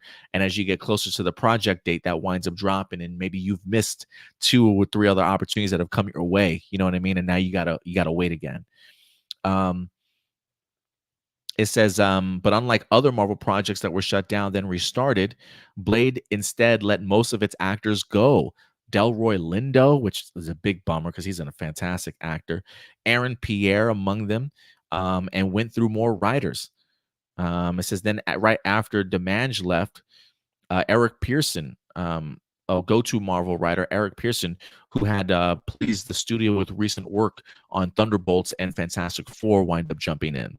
It's been a long road. That memes of an aged Ali at the far in the future premiere of Blade took over social media. I hadn't seen those.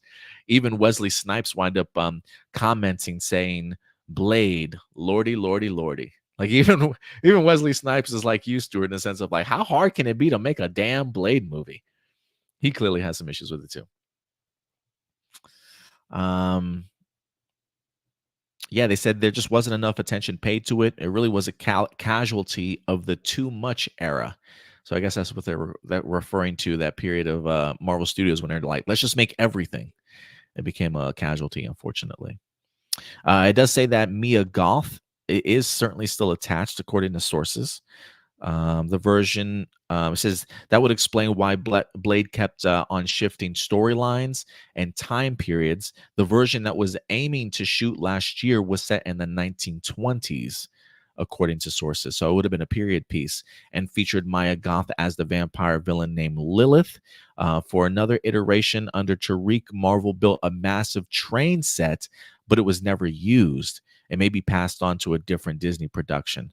The new take on Blade seems to be present day. So the script has been all over the place, Stuart. Yeah. You know, I personally wouldn't have minded the opportunity to see something set in the 1920s piece. But now we also have to remember, we're also getting ourselves a Michael B. Jordan and Ryan Coogler vampire movie that's a period piece as well. Mm-hmm. And so I wonder if like they knew what the Blade movie was going to be and it fell through, and Ryan Coogler's like, I got an idea. And now he's pouncing on this. So yeah, the shifting in storylines just goes to show you just how all over the place it was. It looks like we had maybe 3 different variations, one in the 1920s, one that would have utilized a huge train set design, and now one that's going to be set in present day that doesn't seem like it's going to be using any of those set pieces. So just imagine, Stuart, like the amount of production money that Marvel Studios has put into this film, from just pre-production, concept art for like all of these variations of scripts, clearly having worked on maybe some of the set designs already and not being able to use any of these. Like, this movie feels like it's going to be super expensive before films even, like, cameras even start rolling on this one. I just don't know how Marvel like handles the budget of this, certainly going forward.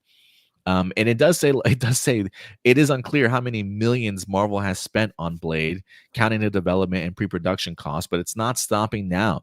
Marvel has learned in recent years that it does not pay to be rushed in production, and the studio prides itself on having a high development to production ratio, something that eludes most companies. The new plan calls for the script to be rewritten over the summer and then go out to directors. So, we talked about this before, Stuart, too, the idea of like them setting a release date for Blade for like 2025. And we were very vocal, like, that's not happening, bro. Like, they can keep it on the schedule all they want to, but like, that's not happening. And I think this is even further indication that it's not happening. I mean, the scripts has to be rewritten again this summer, and then they got to go ahead and find directors attached to it. So this feels very much like starting from scratch again. Yeah, no, if it's being written this summer, I don't want it to come out next year. That would be absolutely awful to try to make a movie that fast. So, yeah, dude, it just sounds like problems on both the studio's part and Mahershala Ali's part. It just sounds like the two of them have completely different visions of this movie. I kept saying, okay, because I was under the assumption that it was Marvel that was taking this movie a little bit too. I know it's bad to say this, and I hope no one thinks that I mean that like, it's just a movie, or anything like that. I don't want it to sound like I have that kind of mindset towards it, but it sounds like they were trying too hard to make this movie too serious, in the sense of like they really wanted to, make this movie Oscar worthy in a way. But now, kind of like hearing about this, it seems like that was actually more coming from Mahershala Ali's like kind of perspective, him saying that he wanted this to be their Black Panther. And again, Blade's a great character.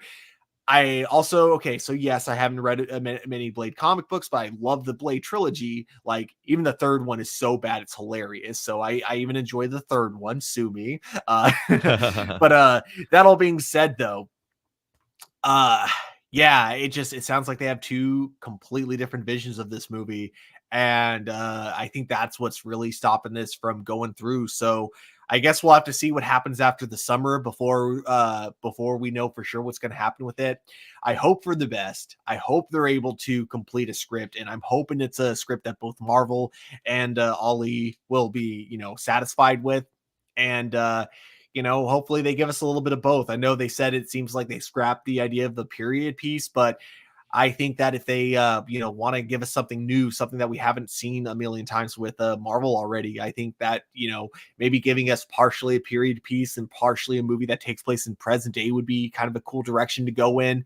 Also, would be kind of a good way to both give Blade his own standalone story, like if you want to have it take place in 1920s, but then also if you want to give us some familiar faces by having it in present day, you could easily bring back Kit Harington, because they kind of hinted at him and Blade teaming up at the very end of Eternals. So, if they wanted to, they could definitely do a little bit of both, give him his solo story in the past, and then have the present day period part of the story be the two of them teaming up to take on whatever villain, that Mia Goth is playing.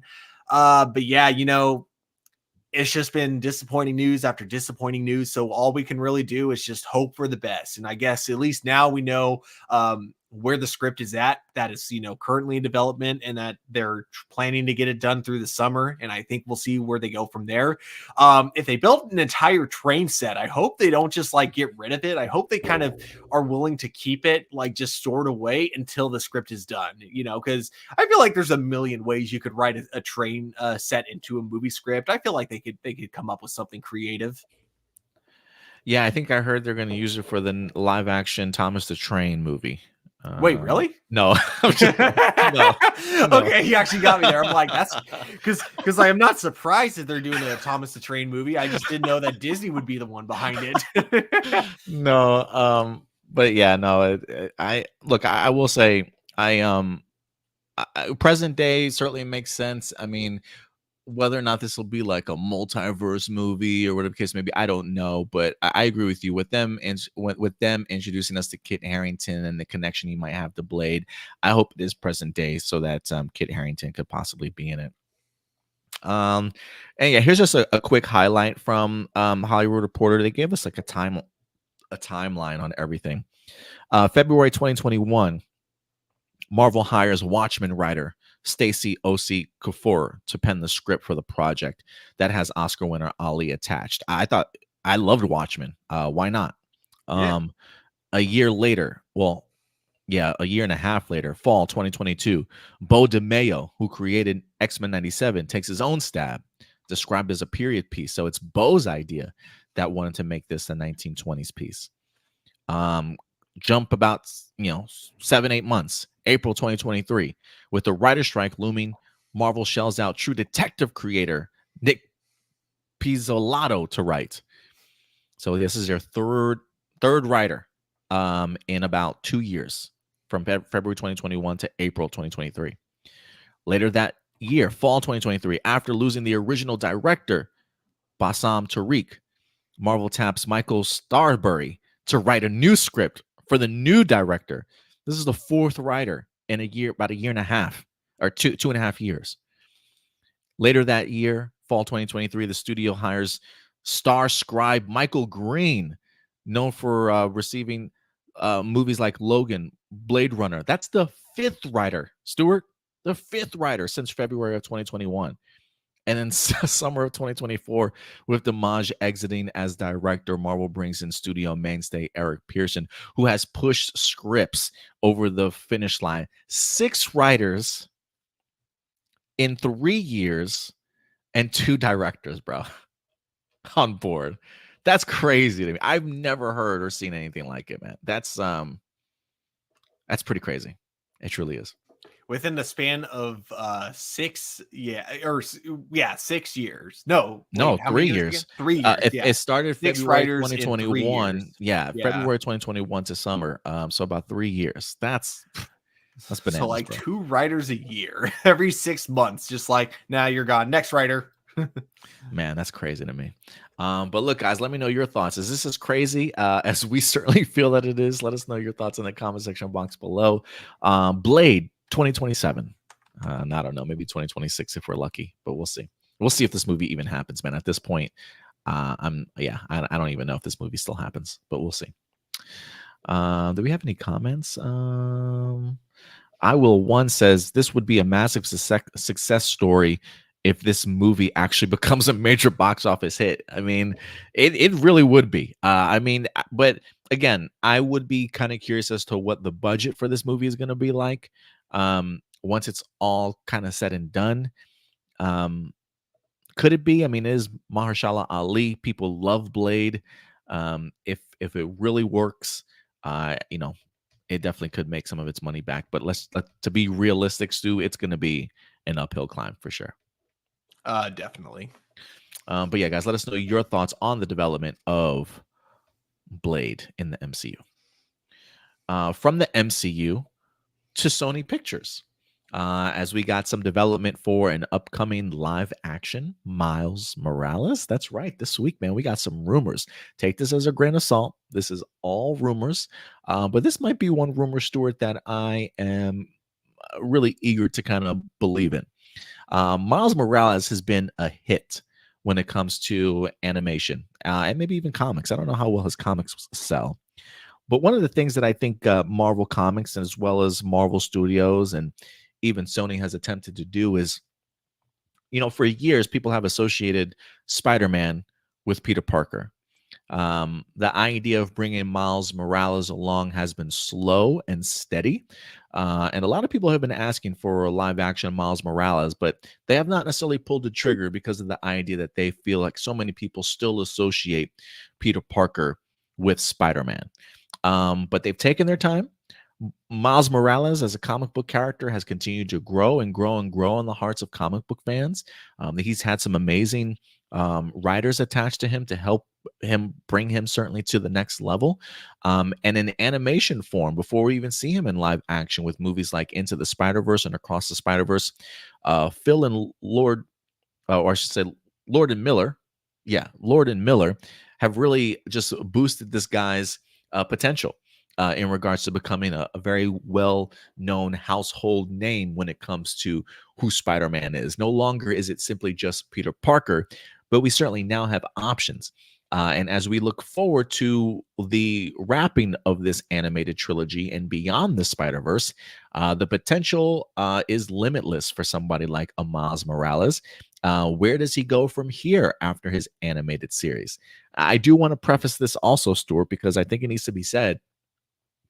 We here at Hero Report have been saying for a long time, it is just a matter of time before Miles Morales winds up becoming live action. So much so that I personally have predicted, I do think that when we get to Beyond the Spider-Verse, I think that is the beyond. I think our animated Miles will in fact turn into live action. That is just a speculation and prediction on my part that I've had ever since I saw the end of Into the Spider-Verse. It's something that I really have wanted to see for a really long time, and we've kind of been pushing that here at Hero Report. But there's a new rumor, Stuart, suggesting that Sony Pictures is getting the ball rolling here. Let's go ahead and go ahead. Let me just say that that was definitely my prediction with Beyond the Spider-Verse.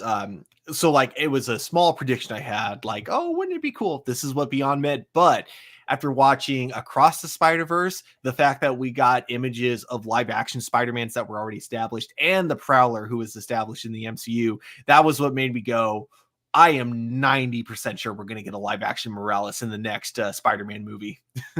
Yeah, for sure. So yeah, we'll see. Let me let's go ahead and pull up this article here. Again, take this as a grain of salt, but I do believe that there is something here. So let's go ahead and bring this up.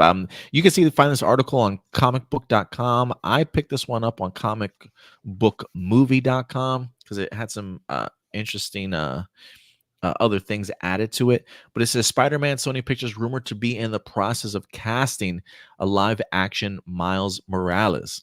It says there have been rumors that Sony Pictures might be developing a live-action Miles Morales movie since the animated Into the Spider-Verse film swung into theaters in 2019. And last year, former studio head Amy Pascal appeared to confirm that tentative plans were in place. She says, "You'll see all of it," Pascal said when asked about the prospect of Miles making the jump to live action during a red carpet interview. "It's all happening," is what Amy wound up saying. It does say nothing. God damn it! What's the website? Nothing bouncing all over the place. Yeah. Nothing particularly concrete, but rumors have persisted, and Sony was said to be interested in fast-tracking a Morales feature after the massive success of Across the Spider-Verse. Now it seems we finally have some movement in the project. According to a reliable insider, Jeff Snyder, that's that guy's name again, the studio is in the process of casting an actor to play Miles in live action. He doesn't mention any potential contenders for the role, but if this is accurate, there's a good chance the trades will weigh in once a front runner emerges. The question is, will Morales debut in his own solo movie, or will Sony decide to introduce him in one of the upcoming Spider-Man universe projects? The fact that they're only casting now takes Venom: The Last Dance and Kraven the Hunter off the table, so we'd say the former is more likely. Could we see Shamika Moore, the voice actor, reprise the role in live action? He certainly has shown interest, and he definitely has for sure. But whether or not that's who we get, who certainly knows. So Stuart, let's pick your brain here, man. Um, if we do get ourselves a live action Miles Morales, where would you like to see him pop up at if you had your choice? Oh, I mean, for me, obviously, my number two would be if he had his own solo movie and that was how he got introduced. That would be great. But for me, my number one spot that I want to see him show up in would, of course, be Beyond the Spider Verse. Whether or not it's the version that we're following in this series, or whether or not it's like a universe he hops to that's live action, so we get to see him as an animated character in a live action universe, and then we get introduced to a younger version of Miles Morales, possibly a version that hasn't even been bitten by a spider yet. I think that'd be great. In fact, I think that would be kind of incredible to have Shamika Moore's version of Spider-Man kind of giving some advice to a younger version of Miles Morales, and then that advice is something that young version of Miles Morales takes into his upcoming movie. So for me, that's how I would love him to be introduced. But I also, number two, because I don't want to see him get introduced into any of the Sony movies first. I would much rather him just be introduced in his own solo project, instead of being introduced in like Kraven the Hunter or Venom or something like that. Yeah, no, I definitely agree. I don't know if I would want him necessarily in, like you said, a Venom or Kraven the Hunter. I definitely would personally want him in his own film. It doesn't necessarily even need to be like a live action Spider-Man Miles Morales solo film, but like I do want to see him, like personally my idea would be to have him pop up at the end of Beyond the Spider-Verse. I don't know if the Shamik Moore version goes into another universe and he comes out the other side as a live action character played by somebody completely different. I would love that to be sort of the end of Beyond the Spider-Verse. And also very similar to how we had in the comic books, Spider-Man, when it comes to the Secret Wars series, he gets introduced to the black symbiote, the Venom. Like that's where he first gets introduced to it, and it winds up sort of following him home. Like for me, I would love to see Miles Morales introduced in Beyond the Spider-Verse, but by crossing over, he plants himself in the MCU. Yeah. And then he pops up in Secret Wars alongside somebody like a Tom Holland Spider-Man Peter Parker. And I would love to get the opportunity to see them kind of work together and then maybe give me a solo live action Miles Morales movie. For me, the extra credit would be putting him in the Secret Wars movie. I don't need him in the Secret Wars movie, but I would really love that to be how he's kind of introduced on a much bigger stage. But if Sony went the route of like saying, hey, at the end of Beyond the Spider-Verse, we've got our live action Miles Morales, and then we're going to make a movie that's cool. But there is part of me that really wants to see this new actor work alongside somebody like a Tom Holland.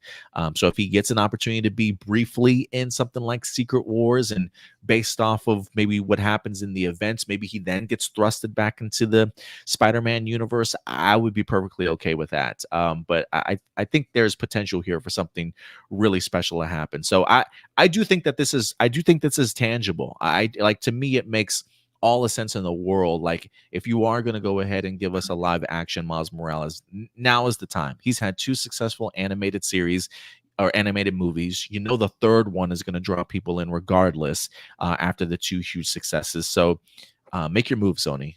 But I do think that this is true for sure. Yeah. But yeah, guys, let us know your thoughts. What would you guys personally like to see? Do you if anything, I would be curious to know who some people would want to cast as Miles. I personally have not had the opportunity to pick out any names. I have seen some people's names. Shamik Moore for me probably would have been my first obvious choice, like if they started off Miles Morales in live action. But as the years go by and Shamik gets a little bit older, again, I don't know what age range they want their Miles Morales to be. I still kind of see him as like, high school, maybe late high school. But I don't know. What age range do you think Miles Morales should probably be? Stu, do you have any suggestions? Personally, I would like them to start like 16, 17 years old. Do you know how old he is in the movies right now? I want to say like now he's like 17, 18 years old because like he's applying for college, so I assume he's a senior in high school. So probably 17 or 18. Yeah, I wouldn't mind the idea of like 17 or 18. I definitely want him in high school. I don't necessarily know if I need a an adult Miles, but we'll see. We'll see. Blossom says Miles Brown would be cool as Miles Morales. And Blossom says, if you guys notice, Miles is kind of similar to Static, maybe in that sense of like a teenage superhero, maybe. I don't know too much about Static's backstory though, unfortunately. But yeah, guys, let us know your thoughts. Do you have any personal fan castings for Miles Morales? Who would you certainly like to see don the mask? Let us know your thoughts in the comment section box below. We definitely would love to know. But yeah, man, we'll see how this goes. And as we get more information, we'll definitely go ahead and certainly keep you guys posted. But last but not least, Stuart, our last topic of the day, we're going to go ahead and get into our Lord of the Rings bag as the Rings of Power is back in the news. Season 2 beginning August 29th on Prime Video. We've got an exclusive new image from them of King Durin III. We'll be highlighting that for you also, but a great article just recently came out talking about the idea that it seems as though the villains are going to be taking the lead for season 2. I do think that this certainly might excite some people that maybe felt a certain type of way when it comes to season 1. I am kind of eager to do a rewatch on this season, Stuart, because while I do think that the pacing certainly at times was a little bit slow and a little bit off, I do think it was very much on the deliberate side of things because of just the massive amounts of characters that they certainly had to kind of establish, as a lot of these characters are going to be playing really intricate and important roles kind of going forward in the Lord of the Rings timeline. And so for some people it worked, for some people it certainly didn't. But I was a really big fan of the production value. I really was a big fan, especially of like the last 2 or 3 episodes. I thought this series really wrapped up beautifully in regards to getting me excited for certainly what's to come when it comes to season 2. And I do think that they've probably have listened to some of the complaints from season 1 and have made necessary changes to hopefully make season 2 even that much better. And I think the idea of letting some of the villains shine in here, I think is definitely going to give season 2 a completely different feel, Stuart. So let's go ahead and dive into this, man, and see what they're saying in here and just kind of pick this interview apart a little bit. But this one comes to us from Total Film, but they use their website gamesradar.com, an affiliate with Total Film, and also an exclusive image. This says, Lord of the Rings of Season 2 showrunner says, Season 2 is all about the villains, and everyone might not make it out alive. So the stakes are, in fact, raising for this one. This has kind of got me excited a little bit. Here's a new exclusive image that they wind up releasing. The showrunners, Patrick McKay and J.D. Payne, says, we like to say that season 1 was primarily about our heroes, but season 2 is all about the villains. It says the action picks back up with Sauron at the height of his new powers, and this time he's got a new disguise as well. They say this time Sauron's agenda sets everything in motion.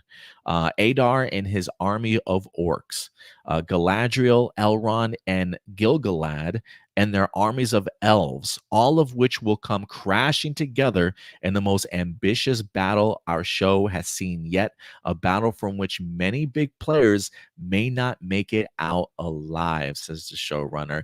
I will say that alone, Stu, before I even dive into this further, that alone for me kind of excites me. I love the big battlefield of the big battle feel of Lord of the Rings movies. You know, I think of Helm's Deep battle in the Two Towers. I think of the final battle at the end of Return of the King, sort of thing. If I can get another clash between orcs and elves on Lord of the Rings television series, I'm here for it, man. I'm really eager for it. And if anything, the stakes I do think certainly need to be raised a little bit. I'm not familiar with Tolkien's full legacy of the appendices or who survives the second age and who doesn't. So for me, this is all going to come as a really big surprise as to who makes it out alive and who certainly doesn't. But just hearing the clash that's about to happen for the season kind of perks up my ears a little bit. Yeah, makes sense. I think that with some exceptions, obviously the characters who we know like specifically make it into the movies because the elves that lived for a long time, who are in the original Lord of the Rings trilogy, we know that they're going to make it through. But there are a lot of characters where we don't know, and I think that this is kind of the perfect kind of show in order to bring those stakes up, in order to get us sitting on the edge of our seats. And I do like that they're hyping us up this way by telling us, hey, just because they're the main characters doesn't mean they'll make it through. Also, advertising it as all about the villains. I love me some villains. So I got to be totally honest, though. When you said you got to rewatch this first season, I might be right there with you because I'm trying so hard to remember what happened in season 1. And it's just, I just don't really remember very well. So I think I'm right there with you. I need to rewatch season 1 before going into this season. Yeah, a lot happens in season 1. Despite the pacing that some people complain about, like a lot happens in season 1. It is a lot of character growth. It is a lot of placing placing the chess pieces on the board accordingly to get us to season 2. And honestly, I remember watching House of the Dragon and the Rings of Power so closely connected that they start blending together after a while. I think that was like the problem is because they came out at the same time, and because Absolutely. House of the Dragon was just, it intrigued me so much more. I think the entire time, if I'm being honest, I was kind of bored watching Rings of Power because the entire time I'm just thinking, what's going to happen next in House of the Dragon? Because that show had me on the edge of my seat like every episode, whereas like Rings of Power had me going, all right, so what's going on? What's their connection again? Yeah, and I do think it's two completely different levels of storytelling and story beats. Like Tolkien is a much different writer than that of George R.R. Martin, and so for me, it was definitely difficult to understand. Like I can't put my expectations on um uh, the Rings of Power as I would, kind of expecting to get the same out of it as the House of Dragon. Like the writing material is just vastly different. The characters, the lore building is just vastly different. And so I can understand the idea of maybe there being a sense of boredom, a sense of a lot to certainly connect the dots, if you will. I think that's probably another reason why we decided to do a rewatch for the House of Dragon, because there is so much lore and connecting the dots and how to remember people's freaking names and last names and who's related to who, right? Like, so there is a level of homework that goes into both of these series, honestly. But I would agree with you. I don't think the Rings of Power coming out alongside House of Dragon was a really smart choice. I think it just kind of deterred us from a lot of the details in season 1. So a rewatch for season 1 is definitely a must, I think, for me personally, at least. Yeah, I do remember, though. It's funny because this was the part that a lot of people didn't like about the show, but I think it was actually my personal favorite. I think my favorite was the origin with the hobbits and Gandalf. Oh, yeah, yeah. I mean, they definitely kept that mystery of who this mystery guy certainly was the entire time. I thought they did a really great job in regards to that. But yeah, some people, I know some people couldn't necessarily connect with it or felt maybe there were too many sort of moving pieces or moving characters to kind of focus on. But I did enjoy seeing the relationship that wind up brewing between the Gandalf character and these. They're not hobbits, I don't believe. Well, they're Like, not like, they haven't like, I think they're supposed to be the hobbits before they settled. before the If I'm not mistaken, like I think that's you're why right. they're constantly moving. But Uh-huh. I assume once they find the Hobbiton, or the area that they want to settle in, that's going to eventually turn into Hobbiton. Yeah, I think you're right about that. If we have any Tolkienites in here, please correct us if we're wrong. It also says amid the new battle lines too, one of season's one's more minor characters will take the limelight. Elvin Smith Celebrimbor becomes what McKay and Payne call the principal protagonist, as his dynamic with Sauron becomes the central relationship. They do have the new image that we brought up. It says a recurring motif in mythology centers around a king's failing health, leading to a sickness in the land that endangers the entire kingdom. The showrunner teases of this storyline. Season 2 sees a fractured relationship between King Doran and his son take on a similarly large dimension. It seems nothing will be the same again. And I will say, I did find that relationship intriguing in the sense of how quickly the relationship between the king and his son kind of withered away. The son clearly having a bigger vision for what his people can become, them being able to mine mithril and possibly becoming rich off of it, or at least having something of their own. And I think it was the king that was just like, no, like we want to leave that in the mountain. We don't want to draw that stuff out, if I'm not mistaken. Yeah, and what was so interesting about it is that you want to root for the son because, he's such a likable character, and you love his relationship that he's having with the elves, and that he's, everything he's saying sounds good on paper, except we know what it leads to in, Fellowship of the Rings. We know that digging too deep is what eventually leads to their downfall. So it's like, even though the king is an asshole, it's like, he's also not wrong. Yeah, he's also not wrong, right? Because Yeah. I mean, it does feel like when we get to the movies, the people that have all the mithril are the elves, right? So like eventually the elves either take it all, or they have easy access to it, or like the dwarves just seem like they've had everything stripped from them. Like they've been swindled in some sense or the form. And so you're right, the deeper that they dig, the worse things wind up happening. So it is an interesting dynamic between the king and the son that I am really interested in. And so I do think season 1 established a lot of great new leaping off points for what a season 2 can definitely explore a little bit more. And I do think a lot of the dynamics around here are going to change. We're probably going to have the birth of brand new rings also. That should certainly make things even much more dynamic and interesting. So I'm excited. I like everything I'm hearing so far for a potential season 2. We'll see if it lives up to the expectations that I think people are setting for after its season 1. Yep. All right. But yeah, guys, let us know your thoughts in regards to the Rings of Power season 2 in the comment section box below. What'd you think of the first season? Are you fascinated, eager to see what season 2 could turn into? Go ahead and let us know. And with that, Stuart, I think you know what time it is. I do indeed. And now, everybody, it is time for live viewer questions. And we're going to get into our live question section of the show. For those of you who are wondering, Adam, how do I get and submit a live viewer question? Well, I'm glad that you asked. You're simply just going to go over to our YouTube page, A+ Hero Report, as you see right here.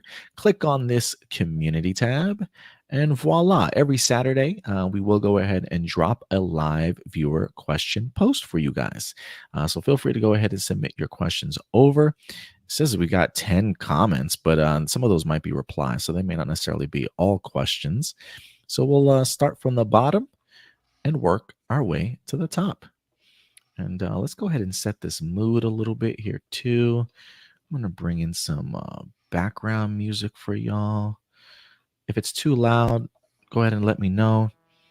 I know sometimes it's hard to hear at first. You got some comments too. That should be good. Hey, Oh, hang on. Still can't hear you yet. Sometimes. Okay, maybe you can there hear we me. go. Now we Yeah, can. it usually takes me a couple seconds. Hey guys, just wanted to remind you in case this happens again, it doesn't show my full post. I did ask 3 questions today. Okay, cool. Thank you for the heads up, man. But let's go ahead and get into live viewer questions. First up, Marcelino, and yes, it does allow us to bring up all 3 questions. Since you're a comic book fan, do you hate when people assume that means you guys read every comic and know every character? And when people find out you don't read every comic or know every character, they're disappointed that you don't know everything, and even say that you're not a true comic fan. That surprisingly has not happened. I've never really had anybody kind of question my comic book fandom. I do have a lot of people currently questioning my Star Wars fandom, though, after a lot of the reviews and points of view that we've recently had on our show. But comic book fans, not so much. I'm sure maybe once or twice in my life. That type of stuff doesn't really bother me so much, though. Like, I know my love for comics. I know I've been reading comic books since before it was even cool. Being the nerd at school, not having any friends to really talk to about comics until really I felt like I got into like high school, and I wind up bumping into like my group of nerds, that enjoyed a lot of the same things that I certainly did. But I don't really have a lot of people question my comic book fandom. I think too, maybe because one, I think like I said before, comic books are just so expensive. Like, I just find it hard that anybody can constantly collect comics on like a regular basis, unless like they have a really great job, because it just becomes so difficult. But sometimes I do feel like I'm out of the loop a little bit because I don't necessarily know every character or know every storyline. But I feel like what I don't know, I can easily look up and answer the questions that I can in regards to what I do know. But no, I never really had anybody hate on me or anything like that, or question my love of comic books because I don't know everything. How about you, Stuart, though? No, I don't think I have. There are two times I can recall on Hero Report where I've kind of been where someone's kind of called us out, or once with me, once with Yumi and Indy, and it wasn't with comic books. The first time it was when we were talking about Beast Wars, and I think it was just because like the three of us could not remember like everything that happened in Beast Wars back then, but it was when we were covering some Beast Wars news, I remember, and then someone was like, "It sounds like you guys have never seen a single episode of the show," and then the other time was during one of my Star Trek reviews, and I'm usually very careful to make sure that I let it be clear that I am a Star Trek fan, but I am not a full Trekkie. Like, there is still a lot of Star Trek out there that I have not seen. Like, I still have not seen Voyager all the way through. I still, when it comes to the original series, I've seen a lot of the original series, but I haven't watched it like all the way through yet. And then, I still haven't seen Prodigy, and I still haven't seen the original Star Trek animated series. So there's still a lot of Star Trek out there I haven't seen, right? But yeah, someone like in the comments, it kind of, I don't know why it bothered me, but like, yeah, they were like, "Oh yeah, you just stop pretending you're a Star Trek fan." I'm like, screw you. So that's the only time it kind of like someone's ever like said that, and it kind of bothered me. But here's what I'll say, man. There is no faster way to get me to think that you are a fake comic book fan than to say that you read every single comic book out there. There are 3 people that can claim that on YouTube, and I will believe.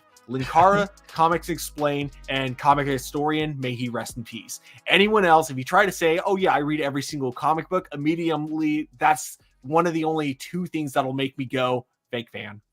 The other thing that'll make me go fake fan is if you're someone who calls out someone and says that they're a fake fan. Immediately, I'm like, only a fake fan would say that. Yeah, like I trust me, I've had like 2 or 3 people already call me a shill or a fake fan of Star Wars just based off of what we talk about and stuff. And I'm just thinking to myself, like, they're probably a fake fan like this. Like, but I get that. I get that same mindset.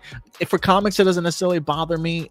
Star Wars, I think it bothers me a little bit. Yeah. I think it definitely makes me want to attack or like get back, or some say some shit that might fly over their head, sort of thing. Like I when it comes to the Star Wars fandom, at least right now, I feel like I'm in my all gloves are off kind of bag. Like, I'm tired of like, I'm just not gonna let you win this argument or like call me something that I know that I'm not. You know what I'm saying? Like, but anything else, stuff like that don't bother me.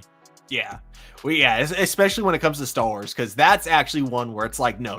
I have been watching Star Wars since I was a fucking infant. Okay, my dad has shown me the VHSs of the original trilogy since I was a little child. I've seen every one of them in theaters since Phantom Menace. Obviously not. I mean, the original trilogy, when they replay them in theaters, I'll always watch them. But I obviously wasn't born when they were released in theaters, so those are the only exceptions exception. But besides that, I have seen every Star Wars movies as they've come out into theaters. So no one is allowed to call me a fake Star Wars fan. I will say, I'm with you there, Adam. Gloves are off if you try to say I'm a fake Star Wars fan. Yeah, gloves are off, man. Marceline also says, did you ever check out writer Amit Baumik's rejected pitch for Go Busters adaptation, which was titled Power Rangers Cybercore? Didn't he give us an Amit? What did he try and do for last? Oh, was it Samurais, right? It was Samurai, because he's done a pitch for Samurai, and then the one with Go Busters, which would have actually tied. Why do they keep rejecting this man back and forth, man? I assume because Saban thinks that kids are too dumb to keep up with his ideas. Because with Go Busters, it would have been interesting because it would have actually tied directly into Power Rangers RPM. It would have been a direct sequel to that, which would have been. Which technically it ended up being anyways with Beast Morphers. But yeah, it would have been like in the same universe though. He says it has some similarities to Beast Morphers, but also some differences, unlike Amit's rejected Samurai pitch, which many people prefer over what we actually got. They're a division on which is better. Some think that Cybercores is better than Beast Morphers and wish they got that instead. Some people think Beast Morphers is better and are glad it was made instead. I wish I could go into greater detail on the rejected pitch, but he gives us a link if we want to go ahead and read it for ourselves at some point. So we'll definitely check it out. To give you an abridged version, it would have been a sequel to Lost Galaxy. Basically, after they found the place, it would have done a big retcon on RPM, basically saying that RPM wasn't in a separate universe, but instead the entire time it was taking place on the world that they discover at the very end of Power Rangers Lost Galaxy. Oh wow! So it would have had that retcon, but it would have been a way to bring in characters from both Lost Galaxy and of course Dr. K would have come back. But it was interesting. Yeah, I would have been fascinated to kind of see it. Marcelina also says sometimes comic fans are expected to be comic historian where they know everything, but even they screw up. Yeah, they definitely screw up for sure. But my thing is, I have the experience, at least when it comes to comic books, to hopefully put you in the right direction in regards to, like, if you want to get invested in comics, if you want to learn a little bit more about some of these characters, maybe some good starting points or at least storylines, that highlight these characters well for you to kind of dive in. I may not necessarily know everything, but if you're looking for some information, I got you.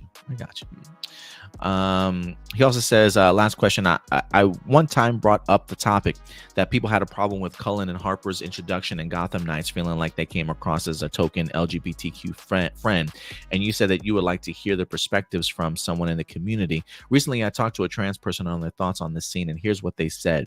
It feels like it's written for a curiosity of a cis audience rather than the character. The identity of the character is the name they chose. It isn't a twist or a point of drama. It is their name. It also introduced the idea that the dead name is their real name. So now the character is a misrepresentation of who they are. I feel like that's how the creators see us.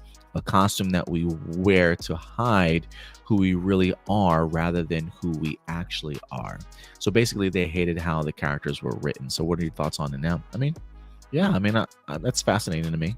It's fascinating in the sense that the writers for Gotham Knights, aren't they the same from Batwoman? I would think that they themselves were LGBTQ represented also, at least when it comes to that writing. So I am intrigued as to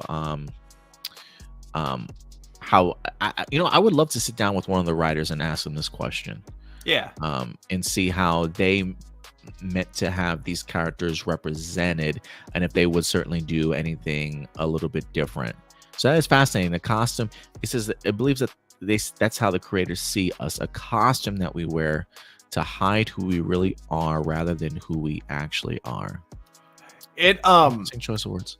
I'll say this too, intention and execution are two very different things. So I don't think if that's how it came off, I am like 90% sure it's safe to say that is not how the writers intended it to come off. But again, it's one of those things where this is why it's important to get, people who actually kind of have that perspective, like to consult with them rather than, try to have your outside perspective as someone who, maybe has friends who are part of that community, but doesn't have like the first person's perspective on what it's like. So that's why I think, having, people in those diverse communities and having them as writing consultants is a really important thing to do, And I would be curious if that's how they felt they were introduced, in the sense of, I believe they said like, it feels like it's written for the curiosity of a cis audience member rather than the character. I am curious if they felt that way the entirety of the series, or just for the introduction, right? Just for the introduction, or did you feel that by the end of the series, it worked itself out and it got to the point of representing them a little bit more, right? Like I could agree if people have an issue with the idea of how they were introduced, but I am kind of curious if those same people feel that same way about how it ended for those characters, or how those character arcs wind up sort of growing throughout the season. Because I felt like by the end of it, they were very much their own characters. It didn't feel like they were just the token characters. I felt like they kind of established a little bit more something for themselves. But again, that's just an outsider kind of looking in. But that's interesting. I appreciate you asking somebody, Marcelino. So thank you for doing that homework, man. Doomsday. How would you rank the Neo Saban openings from the least badass to the most badass? Oh man, so I'd say the least badass out of all of them would probably be Ninja Steel. Probably followed by I didn't love Ghost Beast Morphers, so probably that one. And then, as cool as they were still just, remaking Go-Go Power Rangers. So then I'd probably put like, both Megaforce and Samurai, because they're the same song, like, there. And then what else is there? Oh yeah, and then Dino Fury. Short, simple, but pretty badass, not gonna lie. And then of course I love the Dino Charge theme song, like from the opening with like the cavemen chant and everything to like, the execution at the end. Yeah, I absolutely loved it. So I'd say that's probably the most badass out of all of them. I would agree. I'm having a hard time remembering all of them, so I'm gonna go with what you stated, Stuart. But yeah, Dino Charge was pretty badass. I still play it in my head every once in a while. Do you consider Alice and the White Tiger Ranger as a Pink Ranger? No. Nope. I consider her a White Ranger. Yeah, I consider her a White Ranger. This is kind of a follow-up on the previous question. Do you find it strange how Sentai and PR put all the female White Rangers alongside the Pink Rangers instead of with other White Rangers? And now for that one, you got to click the link that I put in the comments below, because I got an answer for that one. Oh, for question 3. Yeah, for question 3 specifically. No. There was a simple explanation for that. Fucking go say. Basically, so like for the context none. of that scene, for the context of that scene, it was like because in Go Sager they had a Black Ranger, but in Go Kaiger it was a Green Ranger. So when the guy asked Go Sage, "Hey, why is my new color green?" and Go Sage's response was, "There is a simple explanation for that."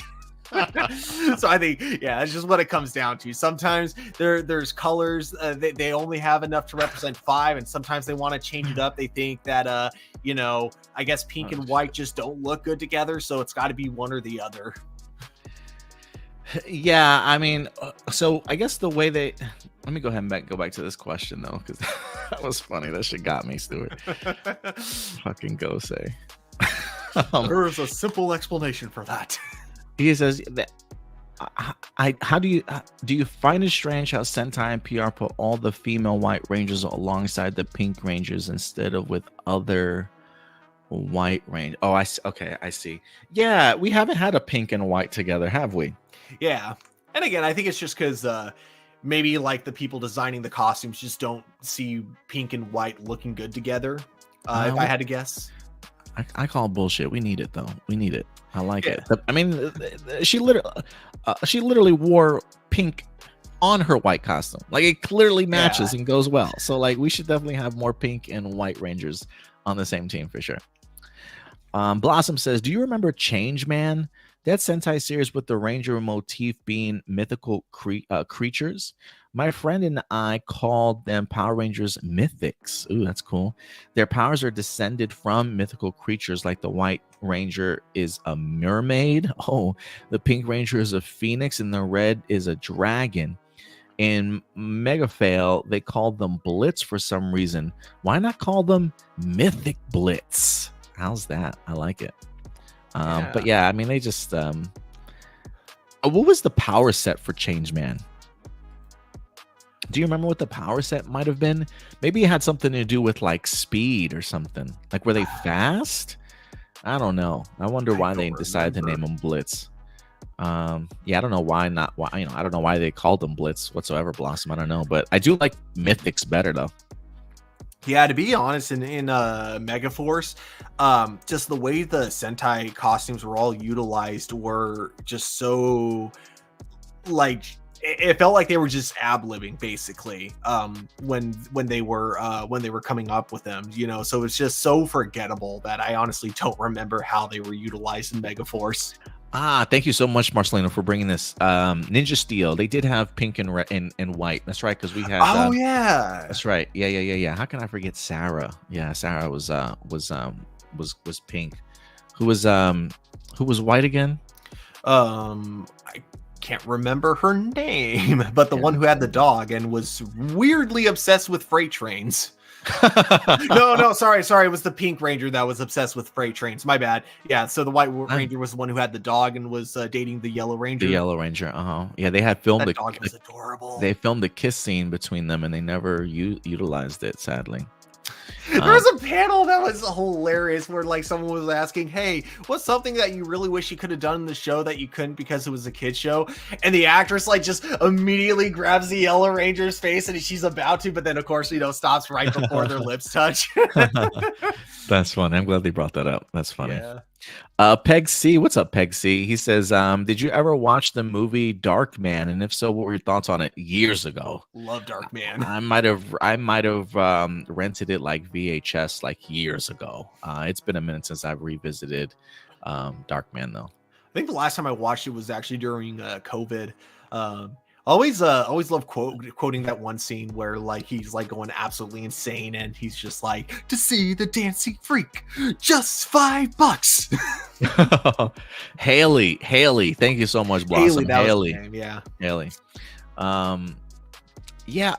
Dark Man. Maybe I'm thinking, was that Kevin Bacon? No, that was Liam Neeson. Liam Neeson. He wasn't the one that. Did he wrap himself up in like wrap and then wear like the hat and the cloak?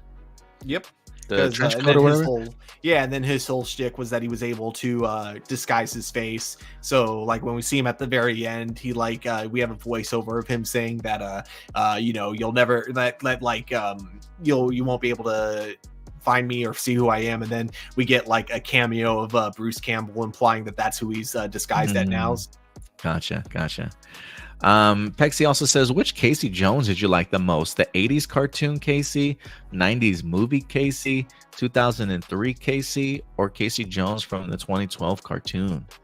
90s movie Casey for sure. Yeah, give me a 90s movie Casey for sure too. Have you seen the 90s Street Fighter animated movie? If so, what were your initial thoughts? I might have seen it years ago. I think I really enjoyed it. I think I had a really good time with that, especially with the animation that it had in it. I can't remember so many details from it, but I'm pretty sure. Let me see. 90s Street Fighter animated movie, he said. Mm-hmm. Is that what I'm thinking of? Yes, that's the one that I'm thinking of, and I absolutely loved it. I was a huge fan of it. Street Fighter, like when that movie came out, I remember it being just huge in the arcade during that time period of like where Street Fighter wound up getting a lot of like Capcom sort of connections. We had Street Fighter 2 itself was just huge, but then they eventually started getting themselves like some Street Fighter versus X-Men and Marvel or whatever the case may be. Like So for me, I would during that time I was really huge into anime, and so I remember watching that movie several times. I was a really big fan of it. Never saw the animated movie, but of course, the live action one was memorable, if nothing else. Absolutely. Jessica Fryman, what's up, Jessica? Would you like to see any other member of the Bat family get a chance to shine like Batman? And why do you think the TV rights to the Power Rangers should go back to Saban or Disney or go to a different streamer like Amazon? So would you like to see any other member of the Bat family get a chance to shine like Batman? I wouldn't be opposed to a Nightwing series. We got teased a little bit about it in Titans. Give me a Nightwing series. Who else would you like to see have the opportunity to shine? I've mentioned this a few times on the show, and as much as I like the actress that played her in Harley Quinn and the Birds of Prey, it just did not represent Cassandra Cain at all from the comic books. So I would love to see an accurate, like a comic book accurate adaptation of Cassandra Cain. And I'm sure like in James Gunn's DC universe, we'll get that eventually. Also, we got another super chat. Hey, appreciate the super chat, Blossom. This just hit me. Remember when they said they have Ranger power come from a magic mirror? Mythic Blitz maybe can have their powers from one. Nah, I would change it up. A magic mirror. If we're gonna go mythic stuff, I say instead of a mirror, has Power Ranger had anything from I was gonna say from a lake. Have we done the lake thing yet? A lake? I don't think so. Like Lady of the Lake from isn't that like a King Arthur reference? Lady of the Lake. We've had like King Arthur references in Overdrive with Excalibur, if I'm not mistaken. If we hadn't had a Lady of the Lake, maybe if you want to get mythic powers from anything, maybe a enchanted lake. Yeah, let's do that. Not a mirror, but you can see your reflection in it. You see what I'm saying? So let's go that route. But appreciate the super chat, Blossom, as always. And as far as the other question, why do you think the TV rights to Power Rangers should go back to Saban or Disney or go to a different streamer like Amazon? Saban, no, I don't want Saban. Disney, I would be open to it. Despite them not knowing what to do with it last time, I thought they fared relatively well.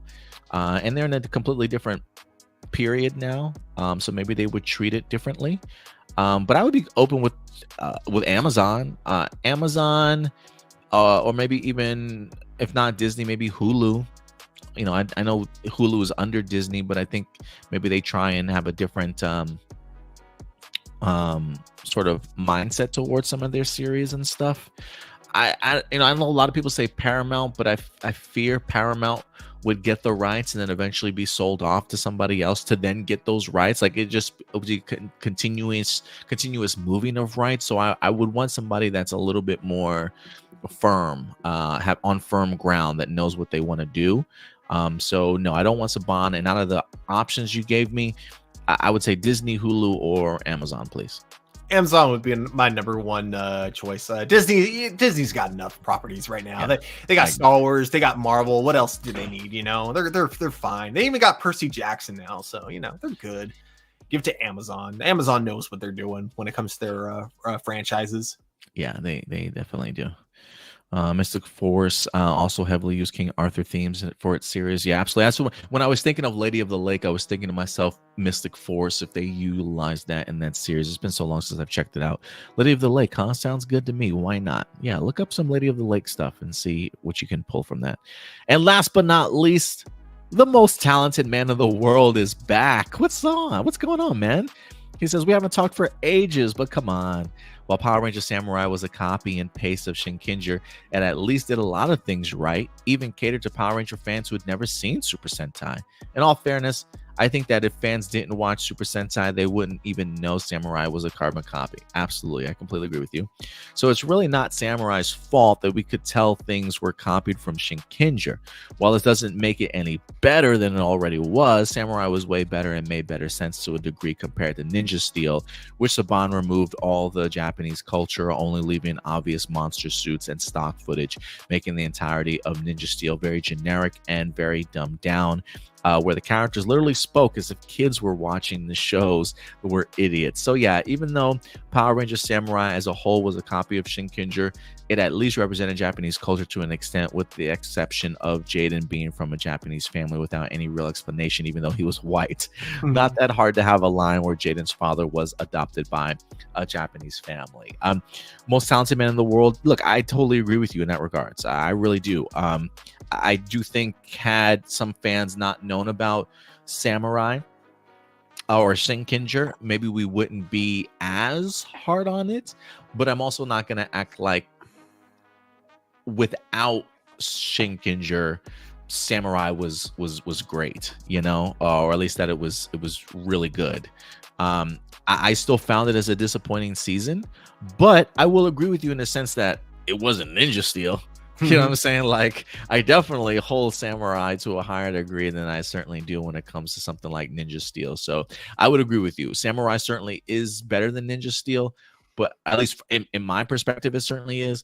But in all fairness, I still wasn't necessarily a huge fan of Samurai, regardless if I put that onus of it being a carbon copy of Shinkenger on there. But I appreciate the points that you are certainly trying to make. I don't think you're wrong in that regards. What about you, Stu?